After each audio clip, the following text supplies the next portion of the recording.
Drowning in deadlines at school, I'm squeezing in some time to finish this video before class. Jack stands on the high wall, looking down at the absolute chaos below, silently judging the mercenaries who are nothing but low-life sellswords, throwing their lives away for a few coins. He stares at the blood-stained blades plunged into the earth. The only reason they get paid so well is because they're expected to die in place of their masters.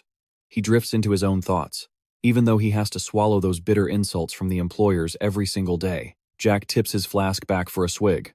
But what can you do? He tosses the empty bottle into the bonfire below, thinking that this is just the miserable lot of a mercenary. Jack mutters under his breath, "The nobility. They really are all cut from the same cloth." He adds with a smirk, always full of sweet talk when they need something. The commander standing behind him interrupts, "Land, titles, you name it." He knows that in the end, they all backstab you exactly as planned.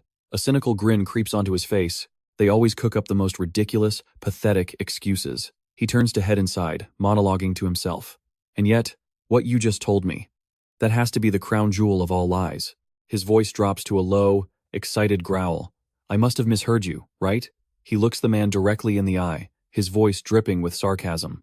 "My lord, commander-in-chief." The commander responds with a cold, lifeless tone. "You didn't mishear anything. I just told you to go die." But he remains unfazed. "Sir, I think you might have forgotten who I am." The man doesn't flinch as he confronts him. "I haven't forgotten. You are the captain of the Wolf Fang Mercenary Corps." Jack can't help but burst out laughing. "You know that, and yet you still say it?" The commander shoots back sarcastically. "Well, it seems you have a sense of humor too." As he speaks, he grips the hilt of his sword. "Are you really ordering a low-level mercenary like me to fight and die a noble death, just like a real knight?" Jack's pupils turn a predatory red. That can't be it, can it? As the words leave his mouth, the air between them becomes thick with tension. The man closes his eyes and sighs. "Perhaps I was a bit too blunt." The commander softens his tone, playing nice. "If I've caused a misunderstanding, I apologize." He's actually a bit shocked to hear this coming from him. "A misunderstanding?" The commander speaks up firmly. "I only intended to give you one final mission." He frowns warily at the words. As you know, after a string of constant defeats, the commander looks at the sea of fire behind Jack and continues. "Our situation is hanging by a single thread. Below them, a squad of soldiers stands in perfect formation. Right now, the rebels' blades are pressed against the throat of the Crawford family." He keeps rambling on. "A family that has protected this land for generations." The commander finally humbles himself. "I have no path of retreat left, which is why I spoke so hastily." He just gives a brainless smirk. "Oh, I see. I completely understand, Commander-in-Chief." Jack's attitude shifts instantly. Desperate times call for desperate measures. After all, deep down, he knows it's probably time to pack up and get out of here. He looks at the man's cold face and thinks, even a brilliant talent of the Empire is cornered like this. It shows just how bad things really are. Honestly, for a noble, this guy was actually pretty reasonable. What a shame, he suddenly realizes. Wait, a final mission in this situation? He probably wants me to scout a path for their retreat, right? If that's the job, I'll put in one last bit of effort to collect the final payment. The man maintains his grim expression and says, "The mission is simple. Tomorrow, the rebels will launch a full-scale assault. I want you to join me in holding them back for a while." The commander looks down at the flames below and continues, "Until my lord has safely retreated. No. If that's impossible." His eyes turn cold as he growls out every word. "Then just hold out until I fall." The commander holds out a glowing red stone and says, "The rest of your payment will be settled with this, once you retreat." Before he can even finish his sentence, he flicks the stone away. "This amount is enough to keep your corps running for 3 years." The commander is stunned by his reaction. "What do you think you're doing?" He responds with pure rage.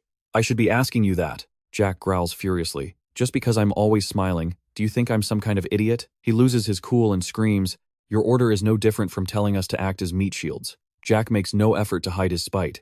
"Even if we join the fight, we'll only last for a split second." He clears his throat and questions him. "Are you really telling us to throw our lives away just to buy some time for your master to run?" Jack looks down at the soldiers impaled on wooden stakes and says, "Fine. Let's say a miracle happens and we actually defend the place. Then what? You think they'll just let us walk away alive?" He pauses for a moment. "You people," the commander judges him loudly. "You are mercenaries, not knights. The enemy knows that too. Once I am dead, they won't bother hunting you down." He doesn't deny it. True. If we go by the usual rules of this trade, that's how it works. Jack starts laughing like a maniac. "But you know better than anyone. To those rebels, our corps." He suddenly recalls things from the past. "We are their sworn enemies. They'd love nothing more than to tear us into 100 pieces."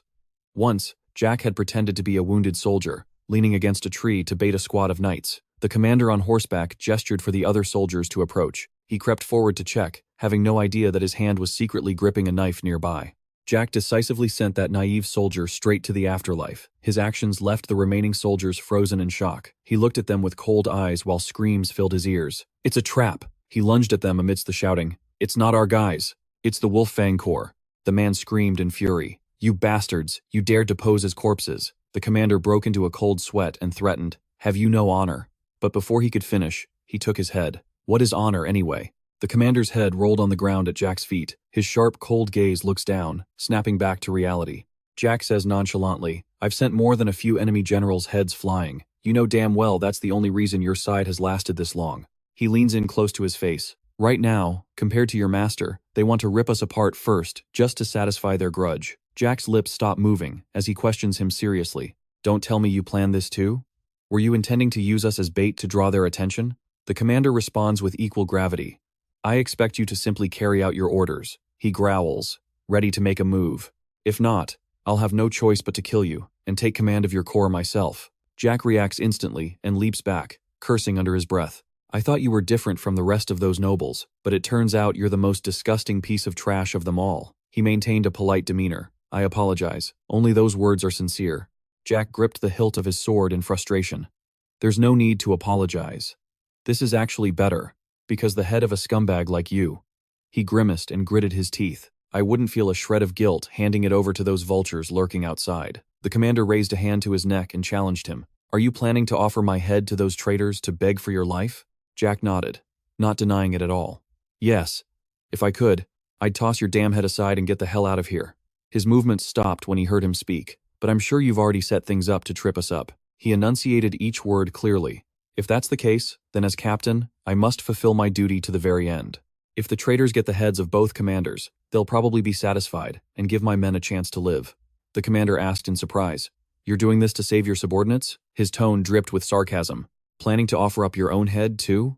The commander probably thinks I just dragged them all into this path on a whim. He cut him off with a hollow promise, advising that even those at the bottom of society can reach for their dreams. Jack tightened his grip on his sword. "They trusted me and followed me this far. I have a responsibility to them." He drew his sword and pointed it at the man. "Because I am the captain." The commander's eyes widened in shock at Jack's attitude. Then, he suddenly burst out laughing. "Yes, that's right." He looked back towards the fortress wall. "That is what it truly means to be a leader." The commander clutched his head sarcastically. "What a shame. If only the one I served wasn't him." He covered his mouth to hide a mocking smile. "How much better it would have been if it were you." Jack suddenly swung his sword and leaped towards the commander, roaring in fury as he charged at him. The commander stood perfectly still, not dodging the attack in the slightest as he glared back. The commander swung his sword in a single arc and said, "Don't forgive me, Jack." Jack's head flew from his neck, spinning in midair. "Even though I expected this outcome, why does it feel so different? This damned talent of his." Seeing his indifferent expression, Jack accepted it. "Well, this is fine." His final thoughts were of his comrades. "I told them all. If I wasn't back by the set time, they had to escape immediately, so I can close my eyes in peace." The stray thoughts continued to drift through his mind. "I was always prepared for an end like this. I just have one regret. If only I had been given the same opportunity as them." He slowly closed his eyes, ending one life. How high could I have flown? But the heavens gave him another chance to live. He groggily woke up to a voice calling by his ear. "Wake up, sir. Please, wake up." Hans stood by the bed, calling out anxiously. "Wake up, please." Jack had been reincarnated as Lucian. "Who are you?" His arm swung high into the air. Hans' face flushed as he cried out, the hand striking his face hard. "Please, come to your senses." Lucian clutched his face in pain. What the hell was that? He was completely bewildered, having just been slapped without mercy. "What bastard?" Han wiped away his tears, sniffling. "Please, snap out of it, sir." Lucian was stunned when he heard the boy call him young Master Lucian. He sat there, dazed and confused. "What?" Lucian sat up in bed and stared at his own two hands, feeling a cold sweat of panic wash over him. Something is very wrong here. Lucian's face paled as he thought, first and foremost, about his body. He frantically looked over his new body, which was once covered in scars and bruises like a tattered rag. And yet, what I see now are the hands of a young nobleman, so pristine they seem to faintly smell of fresh grass. Lucian stared blankly at Han, who was sitting by the bed. "Ah, Seeing the boy's tear-streaked face only confused Lucian more. Who is this kid? A second ago he slapped me, and now he's crying his heart out like this. Han's tears and snot were streaming down his face uncontrollably as he lost his composure and wailed, "Young master, thank goodness, I thought you were a goner." My heart almost stopped. Han's voice trembled with anxiety. If that had really happened, of course I, your personal attendant, would have been executed. But putting that aside, wouldn't it be a huge tragedy for our entire family? He still didn't understand a word Han had been rambling about. What has this guy been talking about? Lucian broke out in a sweat, trying to process the data. Young master, personal attendant, family. I have nothing to do with any of that stuff. A film reel of his past life flashed through his mind. The most important thing is that I was already dead, so there's no way anyone could have saved me. Lucian looked down at his hands, sweating. But how is my head still on my shoulders? The atmosphere in the room grew heavy again. He warily scanned his surroundings. Assessing the situation, there was only one possible conclusion. As Lucian stepped down from the bed, he realized, I've possessed the body of a complete stranger, and he smirked at his reflection in the mirror. I'm ridiculously handsome. Han cautiously approached from behind Lucian. He stared at himself in the mirror, his face alone radiated an aristocratic aura. He must be a noble, right? Lucian silently assessed his current situation. A descendant of a family that stinks of money. He glanced at Han behind him. I need to get more information about this person. His name must be Lucian. He spoke up. Han, I have a question for you. Hearing this, the boy stood up straight and replied, Yes, young master, please, ask away. Lucian turned around and asked, What year is it? Han answered hesitantly, Sir, you must still be dazed from that dark energy. His next words left Lucian utterly floored. This is year 846 of the Empire. He turned pale, thinking to himself, What? Lucian quickly realized. 15 years before the day I died? Does that mean I've gone back to the past? He clutched his head, exhausted. I don't know how this happened, but you can't be surprised by everything. Lucian sighed in response. All right, so that's how it is. He quickly accepted reality. First, I need to focus on what needs to be done. Lucian said, Good. Next question. His next question sent a chill down Han's spine. Personal attendant. Han, do you want to die today? The boy's face went pale as he trembled. Huh? What do you mean by that, sir? Han's hands clenched in fear as Lucian questioned him. How dare a servant touch his master's body without permission? He stepped closer and whispered to Han, Did the rules around here change while I was unconscious? If not, then answer me. Lucian's tone was menacing. Who am I? The boy's face was pale and slick with sweat. Han quickly bowed a full 90 degrees and shouted, Please forgive me, young master, just now I was in such a panic that I committed a grave disrespect. He confessed everything in a rush. Your name is Lucian Vandeck. You are the third son of the great Vandeck family. Lucian's face tightened in shock when he heard his name. He suddenly recalled some information about this place. If it's Vandeck, the Vandeck family. The more Lucian thought about it, the more he couldn't believe it. And I knew it. Information about this family was flooding my mind. The Vandeck family, a pillar that has supported the empire throughout its history. A prestigious house with a long and storied past, serving as the emperor's most trusted right hand. Lucian even knew that they held enough power to support the royal family itself. I'm pretty well versed in this family situation. I also have memories of this place, because the Vandeck territory is where, 15 years ago, an image of myself yawning endlessly flashed through Lucian's mind. I'd been a guard for a few years. Stunned and bewildered, he stared at his reflection in the mirror. When I died and opened my eyes again, I thought I'd gone back to my old job, but I realized I was the third son of the Vandeck family. Lucian gulped and then burst out laughing. How strange. He recalled how he used to grovel for money in his past life. For my entire life, you made me endure every kind of humiliation imaginable. Lucian couldn't help but mock himself for his former lowly status. The thought ran through his head. And now, you're giving me an opportunity like this? Lucian continued to be lost in his own thoughts. If I had been given the chances you had, how far could I have gone? Is that what you want me to prove now? He slowly began to accept his current situation. All right then, if that's what you want, you'd better open your eyes and watch closely. Lucian walked over to the window, opening it to welcome the morning sun. A smile played on Lucian's lips. How high will I climb, and what kind of life will I live? The early morning light shone down on the ancient mansion. After getting ready, he took step after step down the hallway of the Grand Duchy of Vandeck. I'd been to all sorts of places during my years as a mercenary, but as Lucian walked and looked around, he realized this place surpassed them all. He paid attention to every single detail. This is a place I need to get used to, and fast. Lucian warily observed the servants here.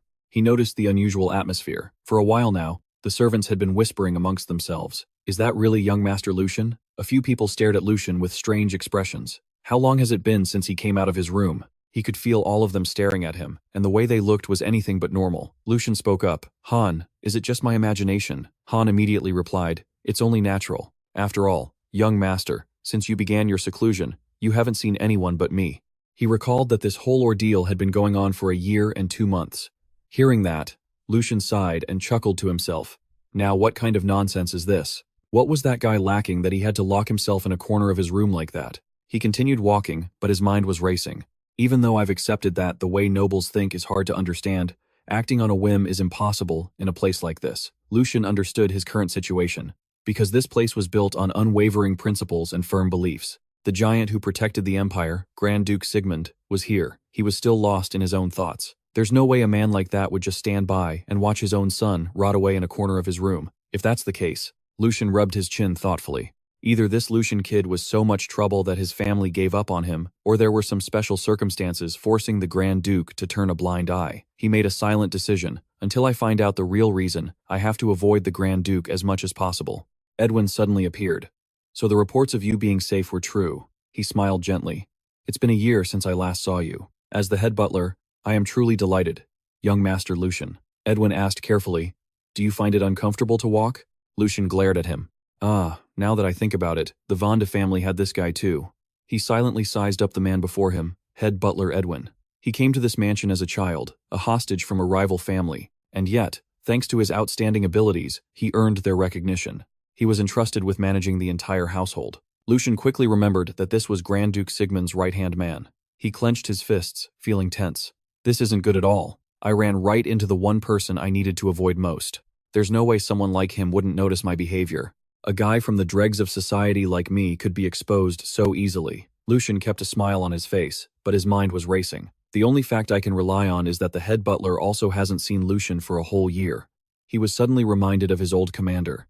In that case, let's try imitating him. The cold gaze of his old commander, the most noble-like person he knew, appeared in Lucian's mind. He put on a fake smile. Thank you for your concern, head butler Edwin. Lucian placed a hand on his chest and said, thanks to you, I've recovered a great deal. He continued to ramble on. I'm taking this opportunity to go out and look into the family affairs that I've neglected during my seclusion.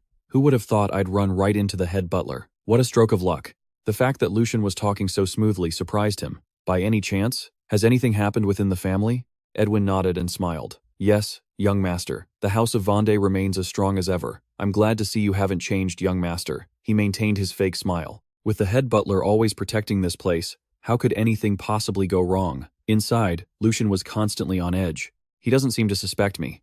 Good, then I should get going. He then turned and waved to the butler. I suppose I was worried for nothing. Well then, I'll be heading back. It's been a while since I've been out, so I'm a bit tired. Just then, Edwin spoke up. Young master, please forgive me, but please postpone your return for a little while. Edwin announced in a serious tone. He wishes to see you now. He pressed his lips together, looking tensely at the butler. At Edwin's behest, Lucian went before Sigmund. He greeted the man's stern face, Grand Duke Sigmund. As soon as Lucian finished speaking, the room fell silent. He broke out in a cold sweat with fear when he heard Sigmund ask, I ask you, Lucian Vandeck, why are you still alive? The atmosphere grew tense. Lucian, bewildered and confused, asked, Excuse me? Why would you ask that, father? He said softly. I was going to let it go. You used your mother's death as an excuse to forsake your duties and become a disgrace to this family. But you finally crossed the line when you locked yourself away for a year and then tried to harm yourself. Lucian lowered his head, thinking to himself, what is he talking about? Han's crying face flashed in his mind. So that's why he was making such a fuss? Lucian tried to explain, Father, I think there's been a misunderstanding. His father cut him off impatiently. I will say this one last time. Sigmund Vandeck's cold voice echoed down. Spit out every thought you're hiding in that pathetic little head of yours, he questioned angrily. Weren't you doing all of this for that purpose from the very beginning, using your own frail body and your own 2 hands? It was only through Sigmund Vandeck's words that he realized he had stuffed sleeping pills into his mouth to cause a commotion. That's the reason I want to hear. Lucian's eyes widened in shock. What? He gritted his teeth in anger as he remembered. Damn it, I kept wondering why I had no memories of Lucian, but I finally remember now. The memory from 15 years ago flooded back into Lucian's mind. He was the 3rd son of the Grand Duke's family, Lucian Vandeck. 15 years ago, around the time he was a guard here, the memory of that day was seared into his mind. Because he had died, Lucian looked directly at the man before him, Grand Duke Sigmund Vandeck. He recalled the situation of this family. He had 4 sons, and they were all half-brothers. Lucian had some impression of them. During the 10 years he worked here, he had met the young masters and their mothers a few times. But there was only one person missing from his memory, Lucian and his mother. He had no recollection of ever meeting them. Now, Lucian understood. His mother had died young from an illness. Not long after he started working, Lucian, for some reason, had followed her. The scarce information about this body's owner surfaced in his mind. Lucian thought nervously. Back then, I just thought the mother and son got sick and passed away, so I just brushed it aside. But the real reason was something else entirely. He also knew that his mother's death and his precarious position in the family must have been too much for such a young child to bear. What he chose was sleeping pills. At a dose just under the lethal amount, Lucian sympathized with this body's circumstances. He was just trying to get the Grand Duke's attention. However, during the Duke's seclusion that lasted over a year, the boy hadn't accounted for his own weakened body. The sleeping pills he had taken came back to his mind. Unable to withstand the effects of the pills, he had died on the spot. Lucian sighed, thinking to himself, for a son he hadn't seen in a year, I thought such a rebuke was a bit harsh, but he looked carefully into the man's eyes, and at this point, it seemed only natural. Whether he was a Grand Duke or not, Lucian understood a little about Sigmund Vandeck. As long as he was a father with a child, a storm must be raging in his heart. He swallowed nervously, but this isn't the time for me to be considering someone else's feelings. Sweat streamed down Lucian's face. I'm about to be done for myself. He said, this was the last time. He could feel cracks forming beneath his feet.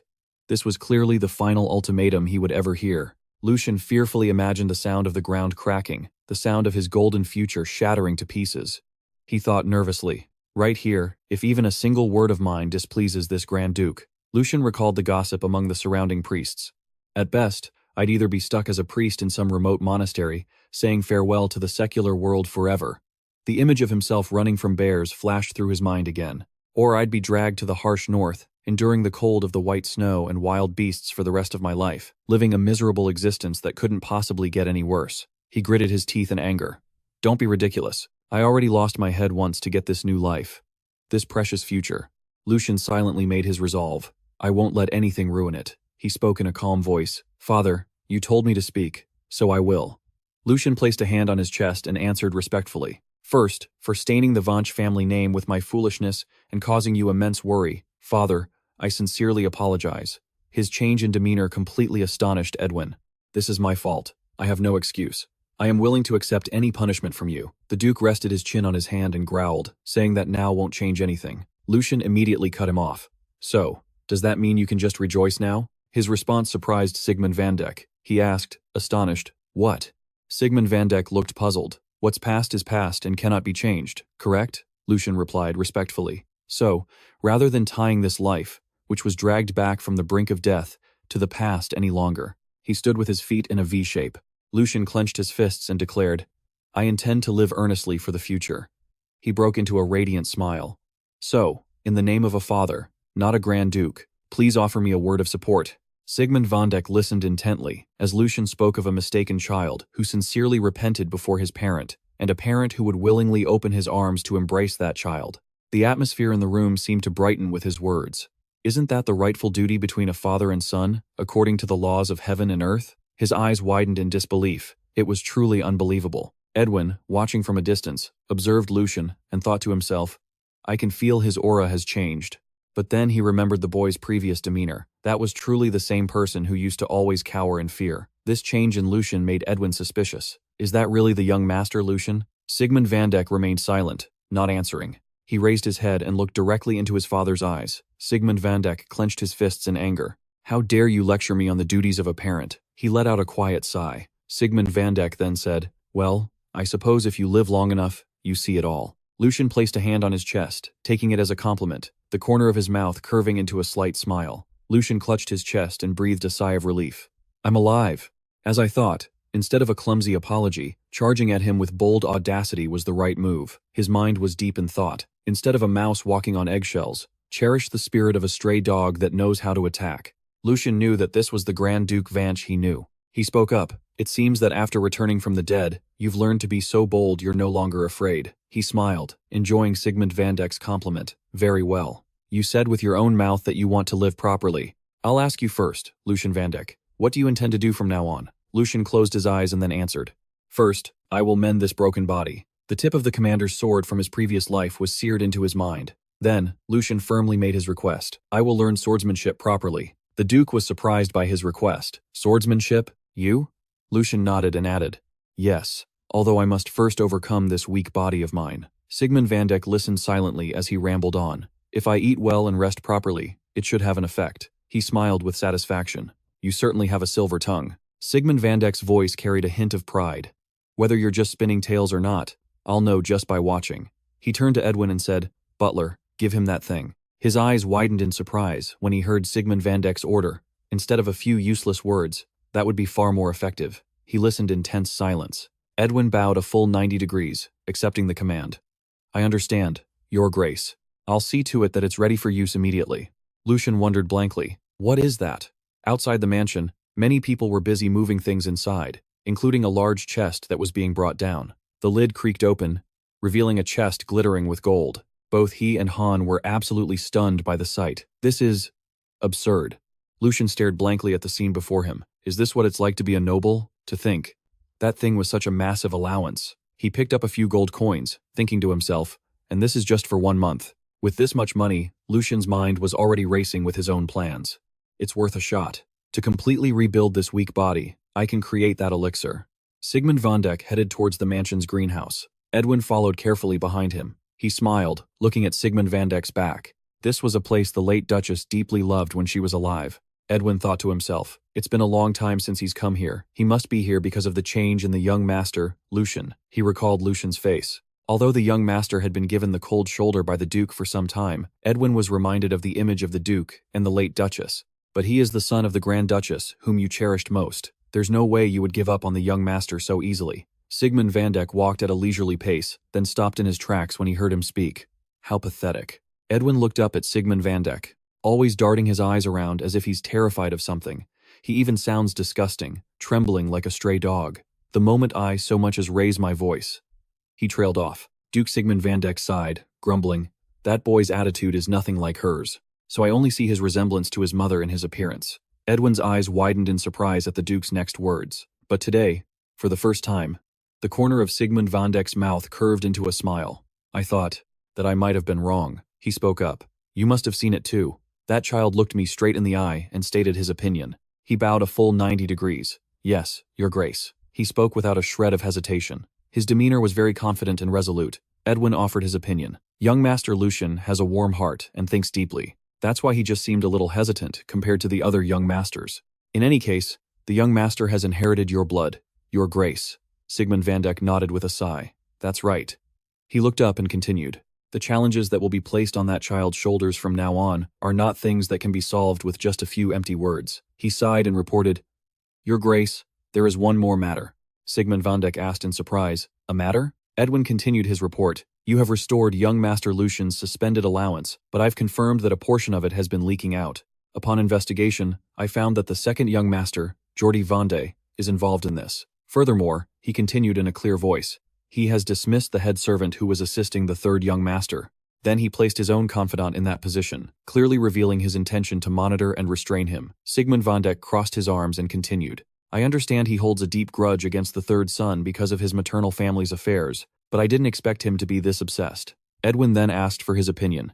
Should we implement our own measures? He shook his head. No need, Butler. Do not interfere in this matter. He stammered. But wouldn't that be too harsh on the young master, who is just starting to find his footing? Edwin continued to ramble. It's just a cheap trick that wouldn't have worked in the first place, if he had just managed the people around him properly. Even so, that's the price the third son has to pay for refusing to come to his senses for the past year. Sigmund Vandeck's lips curled into a satisfied smirk. This should be interesting. Let's see how he handles this. If he can't even manage something this simple, then there's no point in having any expectations for him. He held a sliver of hope for Lucian. Even if the blood of the Vandeck family is the key, opening the door is something he must do himself. Time passed quickly. A few days later, Han was standing gloomily outside the door when he heard the servants whispering. How many days has he been doing that? Is the young master locking himself in his room again? He scowled, looking as if something was bothering him. Han shuddered, thinking to himself in fear, today is the third day since the suspended allowance was reinstated. He recalled being with Lucian and seeing the chest of gold. The young master had said the allowance was reinstated because his conversation with the Grand Duke went well. But as the gold coins glittered inside the chest, Han, standing behind him, thought carefully. Considering the relationship between the two of them, it couldn't have been easy. He had noticed Lucian's trembling body. The young master must have had to summon all of his courage to do that. Han was moved, his eyes welling up with tears. Now he's decided to move forward, even if he has to turn his back on his sorrow. But he had no idea that Lucian was trembling because he couldn't contain his joy. His face flushed, and his eyes widened, as he looked at the pile of jewels before him. With this much money, it's worth a shot. Lucian was busy with his own calculations. To completely rebuild this weak body, I can create that elixir. He returned to his room, which was filled with a fragrant aroma. Lucian was sweating as he looked at his assets in the desk drawer. He stood up straight, looking at the items on the table behind him. That Han fellow must be dying of curiosity, but seeing him guard the door so diligently as ordered shows he's quite loyal. Lucian thought to himself, let's start with the brewing tools that a son of a Grand Duke has never touched in his life. He then thought of an incredibly expensive herb. It only grows under the moonlight, and its common uses haven't even been confirmed yet. Moonbeam herb. I had to spend my entire allowance just to buy it. Lucian had given Han an order. Han, it's not too late. Go buy the moonbeam herb. He mocked himself inwardly. Right now, I probably look like a madman. Lucian thought seriously. Just within a year from now. He grew even more excited as he thought about it. Its price will increase tenfold. No, more like 20 times. Lucian flushed, a brilliant smile on his face. The price is going to skyrocket. He calmed himself with a deep breath. Thinking back, I have to praise that alchemist guild. They really had guts. Lucian looked at the flowers he had hung on a branch by the window. At that time, their success must have been completely uncertain. He began to practice brewing. And yet, they gathered every last moonbeam herb in the entire empire, didn't they? A gamble that decided the fate of their entire guild. Lucian reached for a vial of red liquid on the table. Thanks to that boldness, he picked it up, deep in thought. An unprecedented elixir that shook the entire empire. They succeeded in creating the drink of the gods. Lucian slowly opened it, all because they had the sheer arrogance to mention a god for a mere potion. They were even on the verge of being accused of blasphemy. But he excitedly inhaled the scent of the red liquid. Once its effects were known, everyone was busy singing its praises as if nothing had ever happened. A smirk formed on Lucian's lips, a postulate that had never been refuted for over 1,000 years. A thought surfaced in his mind. A martial artist's potential is determined the moment they are born. Lucian remained lost in his own thoughts, and that limit was an absolute law that no one could defy. Innate talent is destiny. One's physical foundation is eternally unchangeable. He continued to think that the thing that had shattered that common sense to pieces was nectar. Lucian calculated to himself. Just by drinking it, even a talentless person could become a skilled swordsman. He delightedly held the red vial up high. Of course, the thing I created is far less effective than the original. It's also just a mass-produced version. But, Lucian slowly rolled up his sleeve. To improve a body this broken, it's the best thing available right now. He looked up and sighed. Be grateful for your good fortune. The noble young master, Lucian, once again calculated silently. Later, when an era of chaos engulfs the empire, the first thing to be burned to the ground will be the Alchemist Guild, because the nectar formula is too dangerous, upsetting the balance of power. He quietly began to mumble. That's why this formula disappeared from the world. However, Lucian saw an image of himself in his past life. I gathered clues and created something similar. He decided internally. Of course, most test subjects like me ended up dead from the side effects. Enough talk. Lucian brought the red vial to his lips. Let's give it a try. Droplets of the liquid flowed into his body. From now on, everything is crucial. The result of humans making the power of nature their own. Mana. It gradually merged into every fiber of his being. Depending on how well the process of circulating, spreading throughout the body, and then retracting it operates, the quality and level of power a person can wield will be worlds apart. Lucian felt the source of mana flowing within his body. Right now, I've borrowed the power of nectar to forcibly clear the blocked channels inside my body. He thought in confusion, but even though the channels are open, what is this situation? The body's resistance and the pain that should have appeared when accepting the mana are non-existent. Lucian silently assessed this mana source. On the contrary, it spreads without any hindrance, as if it were returning to its rightful place. His eyes shot open in realization. Even a normal newborn's body has impurities. They obstruct the circulation. Lucian suddenly realized, don't tell me this guy is a genius? He seemed to be lost in his own ocean-like world. The golden hue of sunset covered the entire mansion. Han paced anxiously outside the door, then startled to a stop when he heard it open. Lucian's voice asked, nothing happened while you were waiting, right? Han rushed to his side in a panic, tears streaming down his face. Young master, do you have any idea how long you've been in there? He blushed, sobbing and sniffling. I called for you, but you didn't answer. And because you strictly told me not to enter no matter what happened. Han gradually calmed down and said, I was so afraid something had happened to you. He sniffled to a stop. I was so worried. Lucian looked down with a gentle smile. There was something strange in his eyes, and Han stepped back in fear. Young Master Lucian. He ran forward in confusion, looking Lucian all over. It's definitely the young master, but why do I feel like he's different? He sighed helplessly at Han's reaction. Oh, this kid. Lucian looked at his bewildered face. Because he had observed Lucian more closely than anyone else, he must have sensed that something had changed. He placed a hand on his chest. The body needs time and nutrition. Lucian felt the mana flowing in his body, so there were no major changes right away. He could feel his own heart beating strongly. But the real issue is on the inside. Lucian smiled to himself. It's changing at an unimaginable speed. He was very satisfied with this body. It was all thanks to Lucian's innate constitution. Lucian lowered his head and smiled faintly. I'm sure of it now. He had high hopes that this person's potential could rival the legends who once changed the world. Lucian excitedly touched his nose. If I do this right, I can easily surpass my golden age as a mercenary. Within a year, he spoke up. Han, now that I think about it, I owe you for this opportunity. Han broke out in a sweat, bewildered. Huh?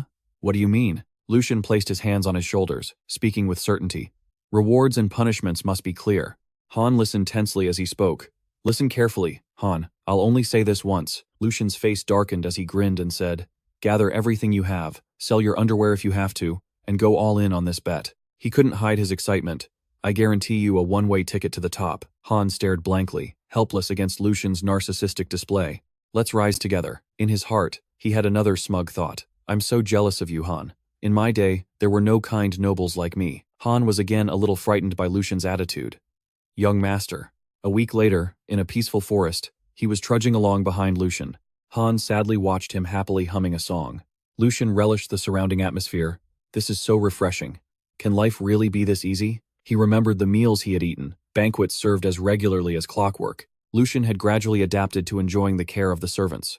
Rooms cleaned without me having to lift a finger. He had gotten used to it all. They even prepared warm blankets and soft mattresses for me. Lucian was moved to the verge of tears. In the past, I had to endure going hungry one day and being full the next. He stopped and looked at his hands. Thanks to this, I can not only focus completely on recovery, but also solve a problem.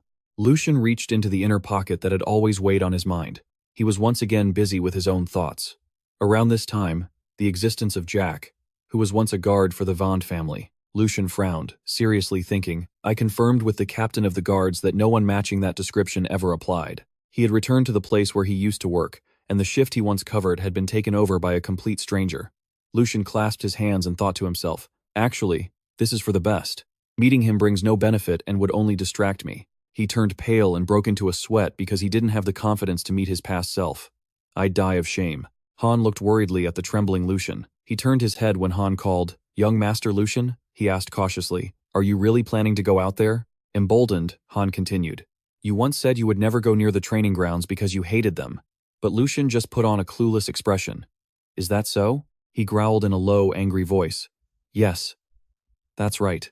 Han sighed dejectedly. Ever since the second young master gave you a hard time during practice, you said you would never go there again. He looked at Han's gloomy face and thought, seeing his reaction, I've already got a pretty good idea of the situation. Swordsmanship is a mandatory skill for the children of the Archduke.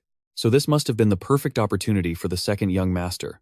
Under the guise of swordsmanship training, Lucian recalled his own trembling form. He must have instilled a fear of violence in the young Lucian. That painful memory was seared into this body's mind. It was the perfect way to ensure he'd never set foot in the training hall again. He answered, I understand why you'd react that way, but don't worry. Lucian considered it a thing of the past. He stammered in confusion. Young master! Lucian turned on his heel and began to walk. He then declared in a loud, clear voice, You just need to trust and follow me. He led Han to the training ground. Hendrik questioned the man before him. Is it true? He confirmed again. The third young master came here himself? The blue-haired man nodded in confirmation. Yes, I'm certain. He's observing the training hall with his personal attendant. Hendrik fell silent, stroking his beard. He thought to himself, what is that brat thinking, stepping foot in here? There's no way he's forgotten that day. No. In fact, this is even better. Hendrik gave an order. Go and report this to him. His tone was filled with utter confidence. I'll make sure to beat the kid to a pulp when he gets here. Lucian was stunned, staring in awe at the scene before him. This was a place he once had high hopes for, but reality had shattered them all. He looked around and silently assessed the area. There wasn't just a spare weapons rack. There were more than enough to be used freely without fear of them breaking. Lucian noted carefully. There was also a vast, open space, allowing for even the most powerful movements without restriction. He was shocked, never imagining one person could possess such a facility. Lucian quickly regained his composure. If we had been trained in a place like this, perhaps more of my soldiers would have survived. The two were startled by Hendrik's voice. My, I must be completely blind, he said in a fawning tone. It really is the third young master. What a surprise. I can't believe my own eyes. Lucian watched Hendrik with a wary gaze. I still clearly remember how you tucked your tail and ran without a second glance. After his lesson with Sir Jord a year ago, the man couldn't hide his cunning expression, just like a little lamb being chased by a wolf. Hendrik's eyes shifted to Han, who was standing beside Lucian. So, that must be why you still seem so scared of this place, Han lowered his head in shame at the man's next words. And you even brought a mere servant into these hallowed halls of warriors. Hendrik crossed his arms with a condescending air. It's been a while, hasn't it? Hendrik, at your service, he greeted with a strained voice.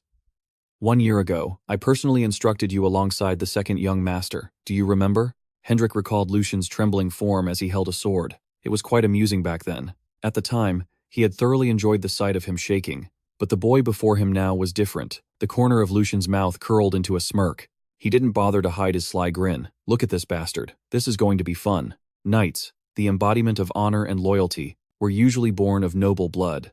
They were accustomed to mastering both martial arts and etiquette from a young age. Only when they had achieved feats on the battlefield or through missions, and those accomplishments were deemed worthy, would they officially receive the title of knight. From their sovereign, they experienced the complete fulfillment of their lives. But Lucian wasn't the least bit interested. In the end, they're nothing more than hunting dogs in fancy clothes. Lucian lowered his gaze, looking at the man's constant, attitude-filled fidgeting. They had a duty to show respect to the sovereign, who granted them both wealth and honor, and to their lineage as well. He sized Hendrik up. And yet, look at this arrogant attitude. Lucian could guess the reason. Lucian's own low standing within the family was also a contributing factor. There was a leash around Hendrik's neck, and it wasn't hard to guess who was holding it. But the most important factor here was his reliance on his backer to act this way. He began to calculate. If this man opposes me, Lucian imagined all sorts of entertainment. I'll retrain his mind using extreme training methods. He even considered using Hendrik as a throwing target. But unfortunately, Lucian had to dismiss the idea since the Archduke wouldn't turn a blind eye.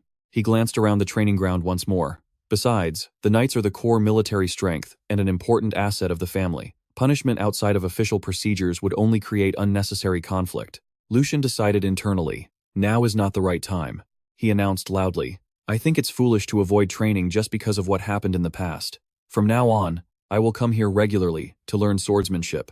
Lucian exuded an air of proud confidence. As he said, a year has passed. I suppose I'll have to work hard to catch up, won't I? Hendrik was taken aback. The third young master. You said swordsmanship? He clutched his stomach, howling with laughter. That's a good one. It's far too late now. And you want to learn swordsmanship? Lucian feigned surprise. Late? Hendrik didn't bother to hide the scorn in his eyes. You probably don't know, do you? Let me tell you, if you're past the age of 15, you can pretty much consider it over.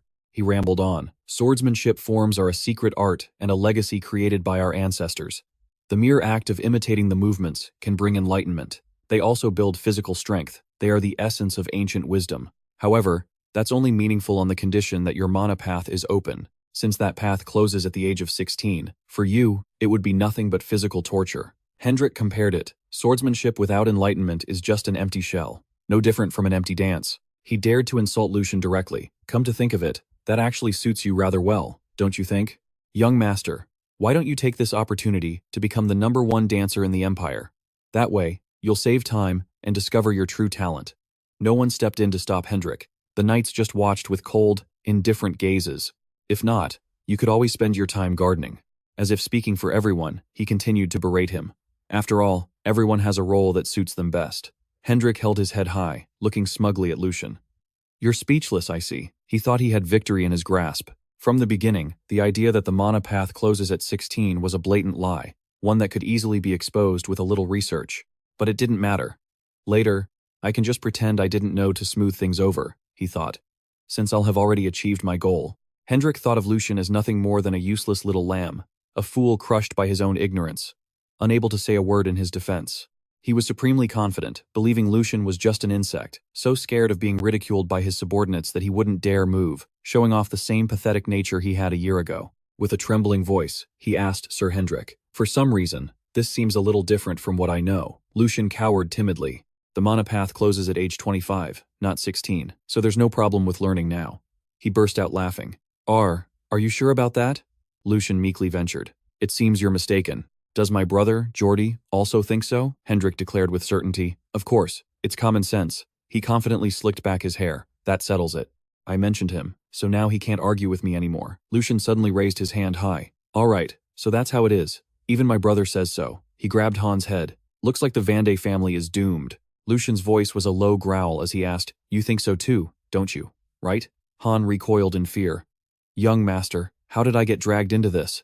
He suddenly clutched his head and cried out. "He's mistaken about a piece of common knowledge that even a stray dog would know. And at this age, does that even make sense?" Lucian yelled, as if he wanted the entire mansion to hear.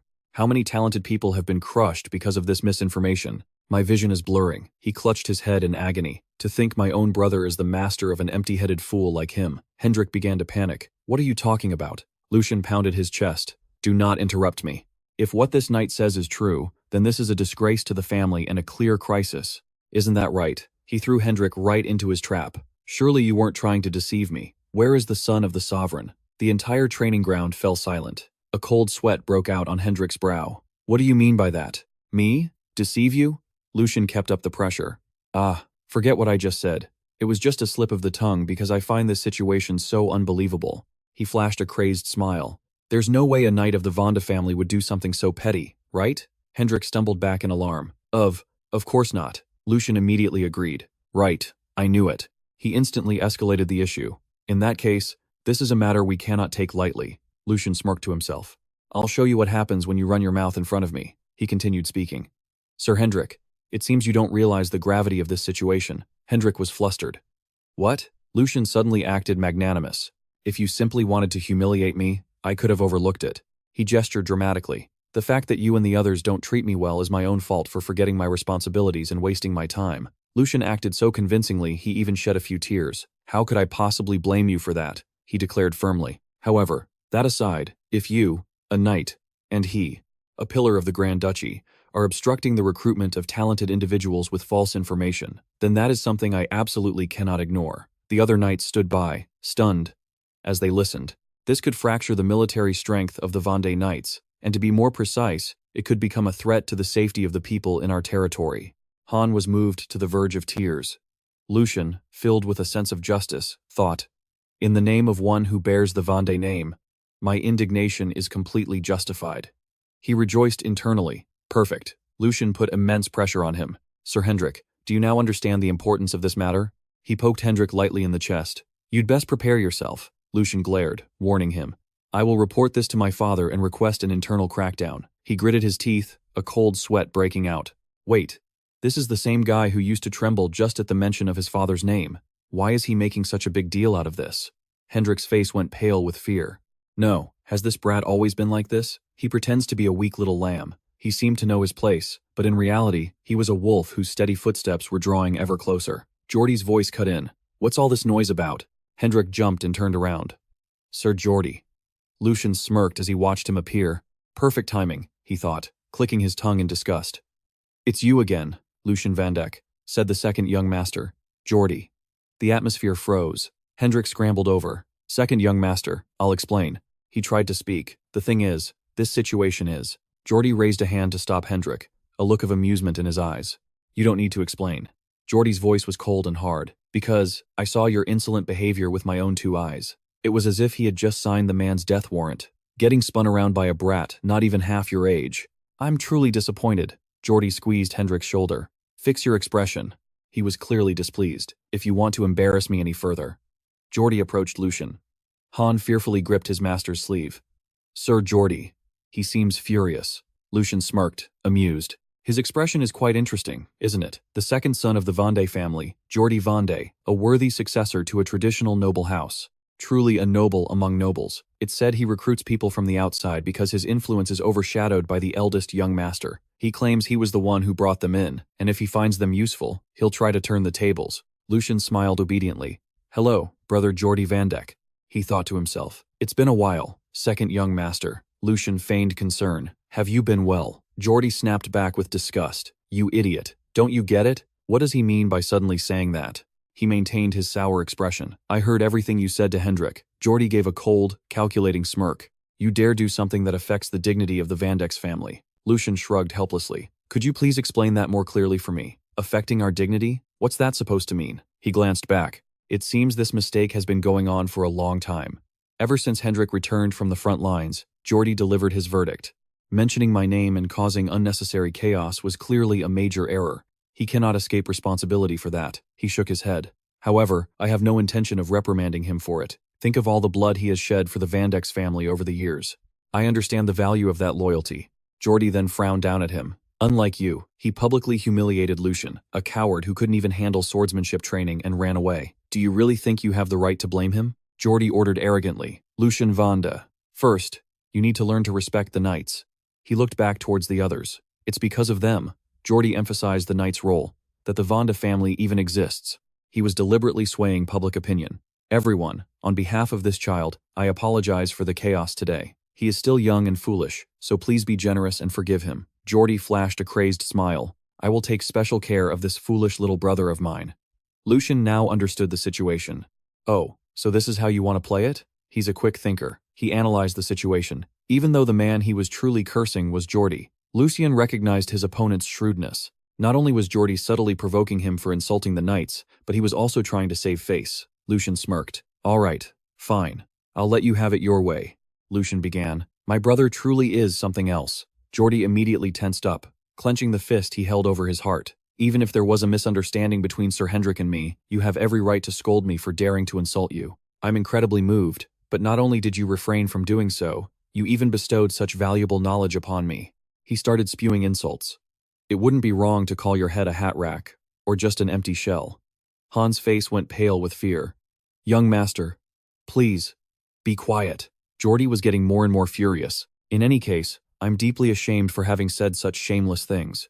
Lucian acted as if he were truly enlightened. Thanks to your benevolence, I have learned something new again today.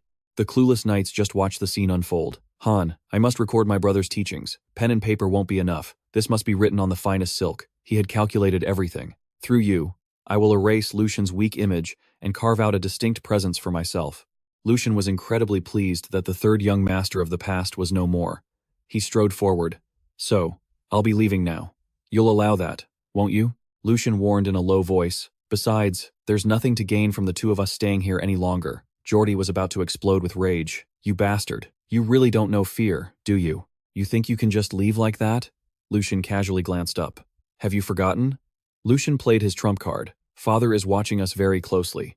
I have nothing to lose. But you, brother, he said, then turned his back. Then I'll take that as a yes.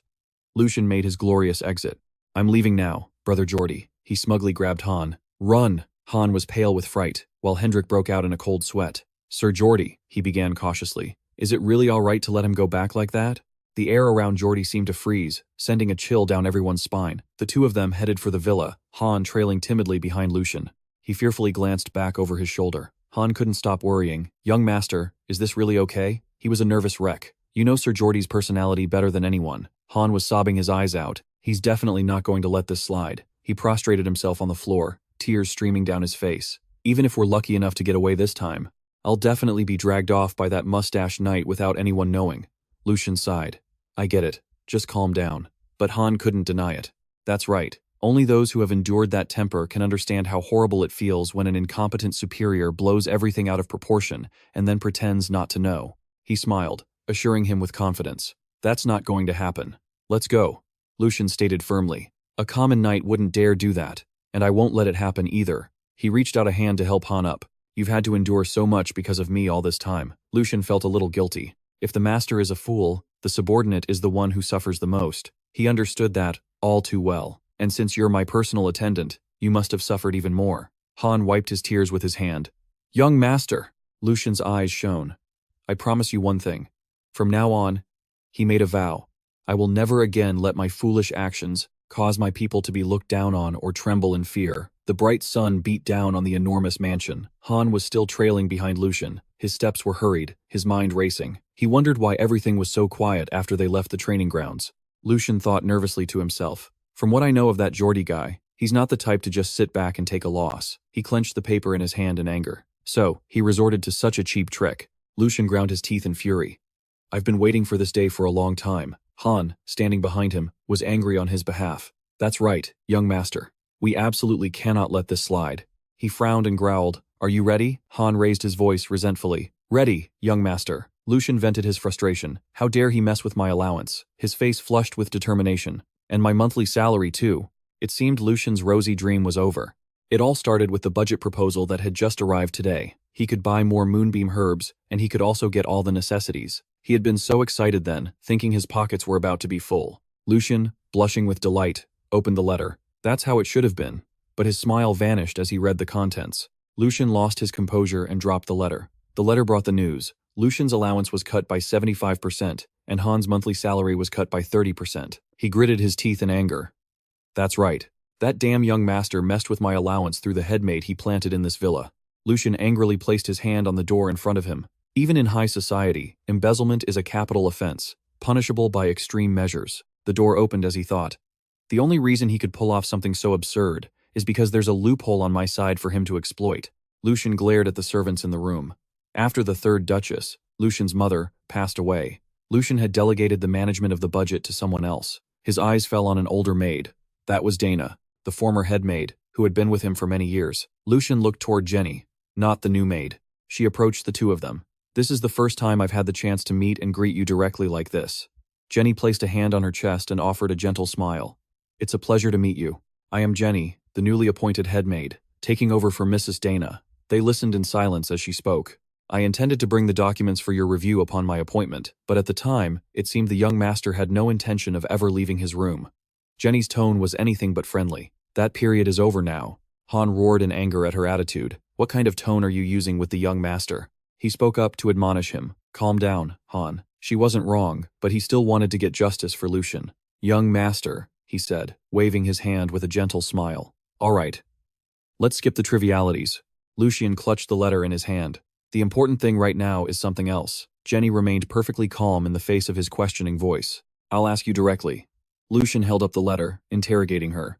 Did you create this budget proposal? She calmly covered her mouth to hide a smirk. Jenny then burst out laughing and asked, No wonder you called for me. So, it was about the budget. Yes, I was the one who prepared it. She calmly placed a hand on her chest and said, The young master granted authority to the former head maid, and I simply took over and am working according to what was handed to me. Jenny's attitude shifted in an instant. But I must say, I'm a bit confused. I work so hard, and yet I get interrogated out of the blue like this. She acted as if it was no big deal. This is something the young master was supposed to do himself, anyway. Lucian frowned, thinking to himself. I figured you'd use that as an excuse, because this was clearly Lucian's oversight as well. He didn't want to argue. All right, I understand that point. I guess there's no other way, but she wasn't listening. Even so, there's something I just can't accept.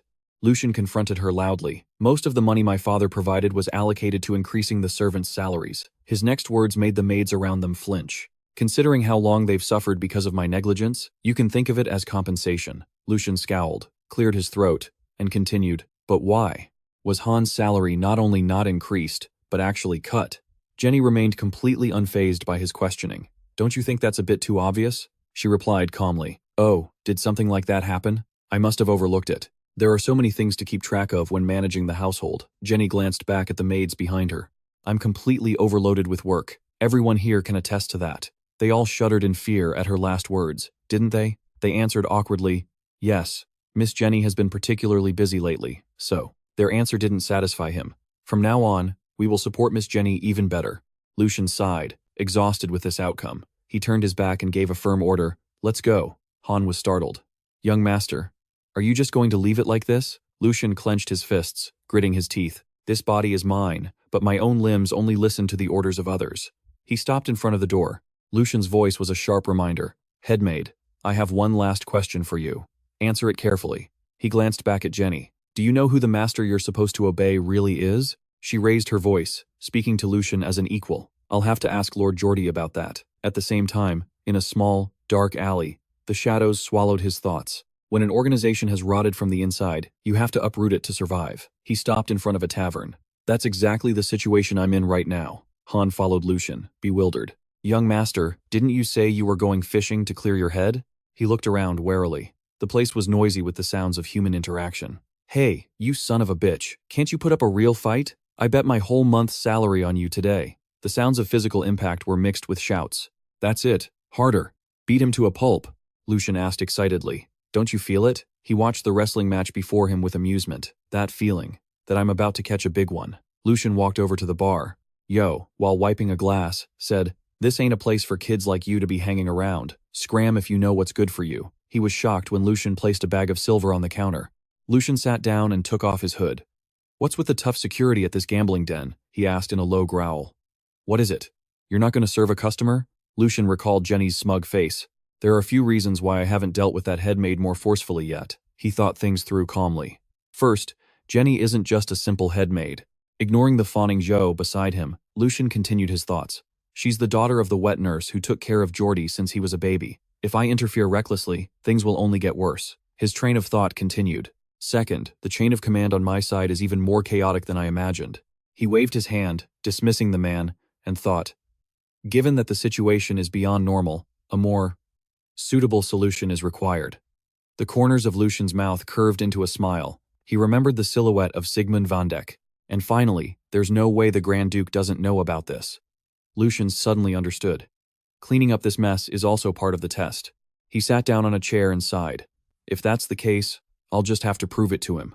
Lucian looked at the messy cards on the table, then bent down and picked a few up. Lucian played with the cards in his hand with interest. He thought with excitement, and while I'm at it, I might as well make a little spending money.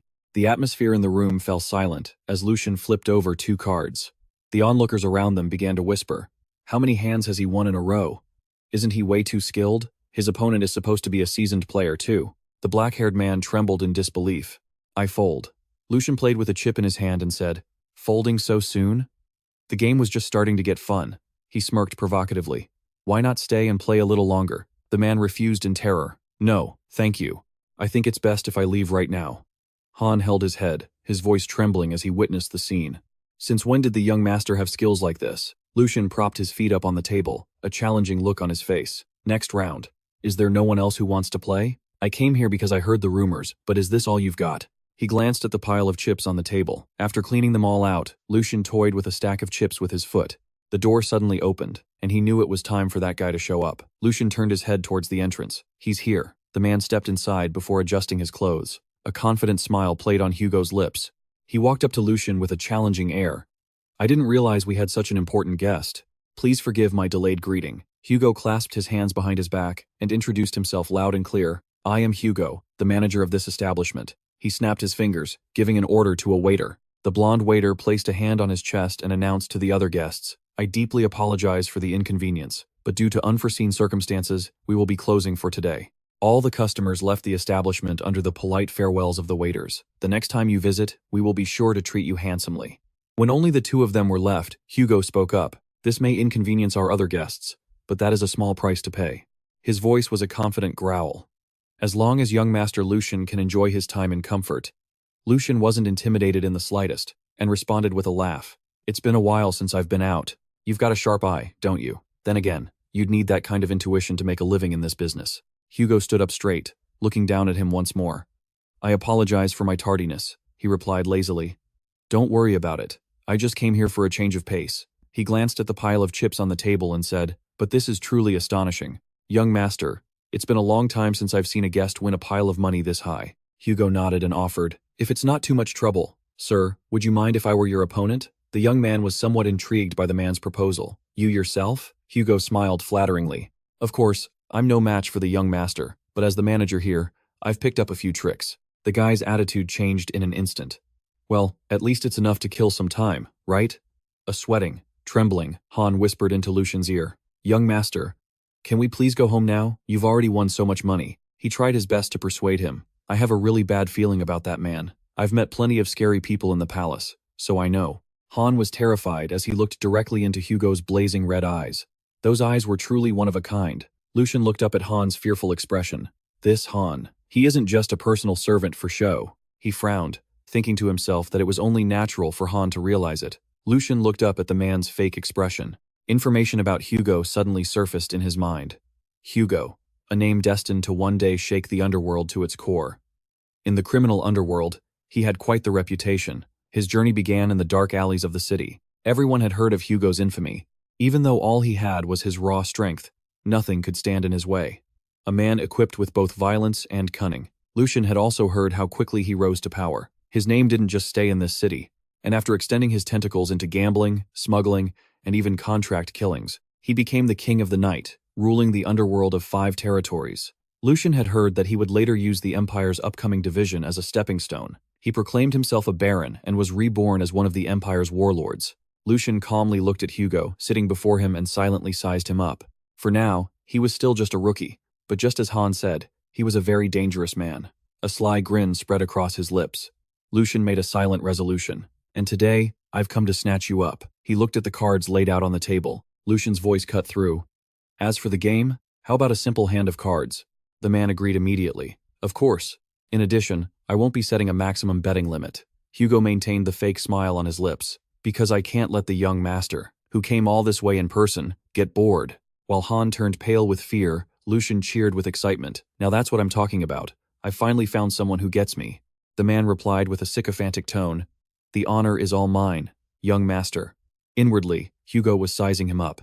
A typical spoiled brat who only knows how to act tough because of his family's name. He stared intently at the cards in the dealer's hand and thought, he doesn't even realize those words just became his own death sentence. Hugo was busy with his own calculations. The timing couldn't be better. His expression soured. Having his own professional gambler cleaned out wasn't part of the plan. But the dealer nodded in understanding when he saw Hugo's signal under the table. He made a snap judgment. A brat like him will only dig himself a deeper hole the more he loses. Hugo grinned to himself. I'll devour you until not a single bone is left, you carefree little punk. Lucian suddenly spoke. Oh my, where is my head today? The man was surprised by this reaction. Is there a problem? Lucian smiled in return. Not at all, but before we begin, I have a question. If that's all right, Hugo replied calmly.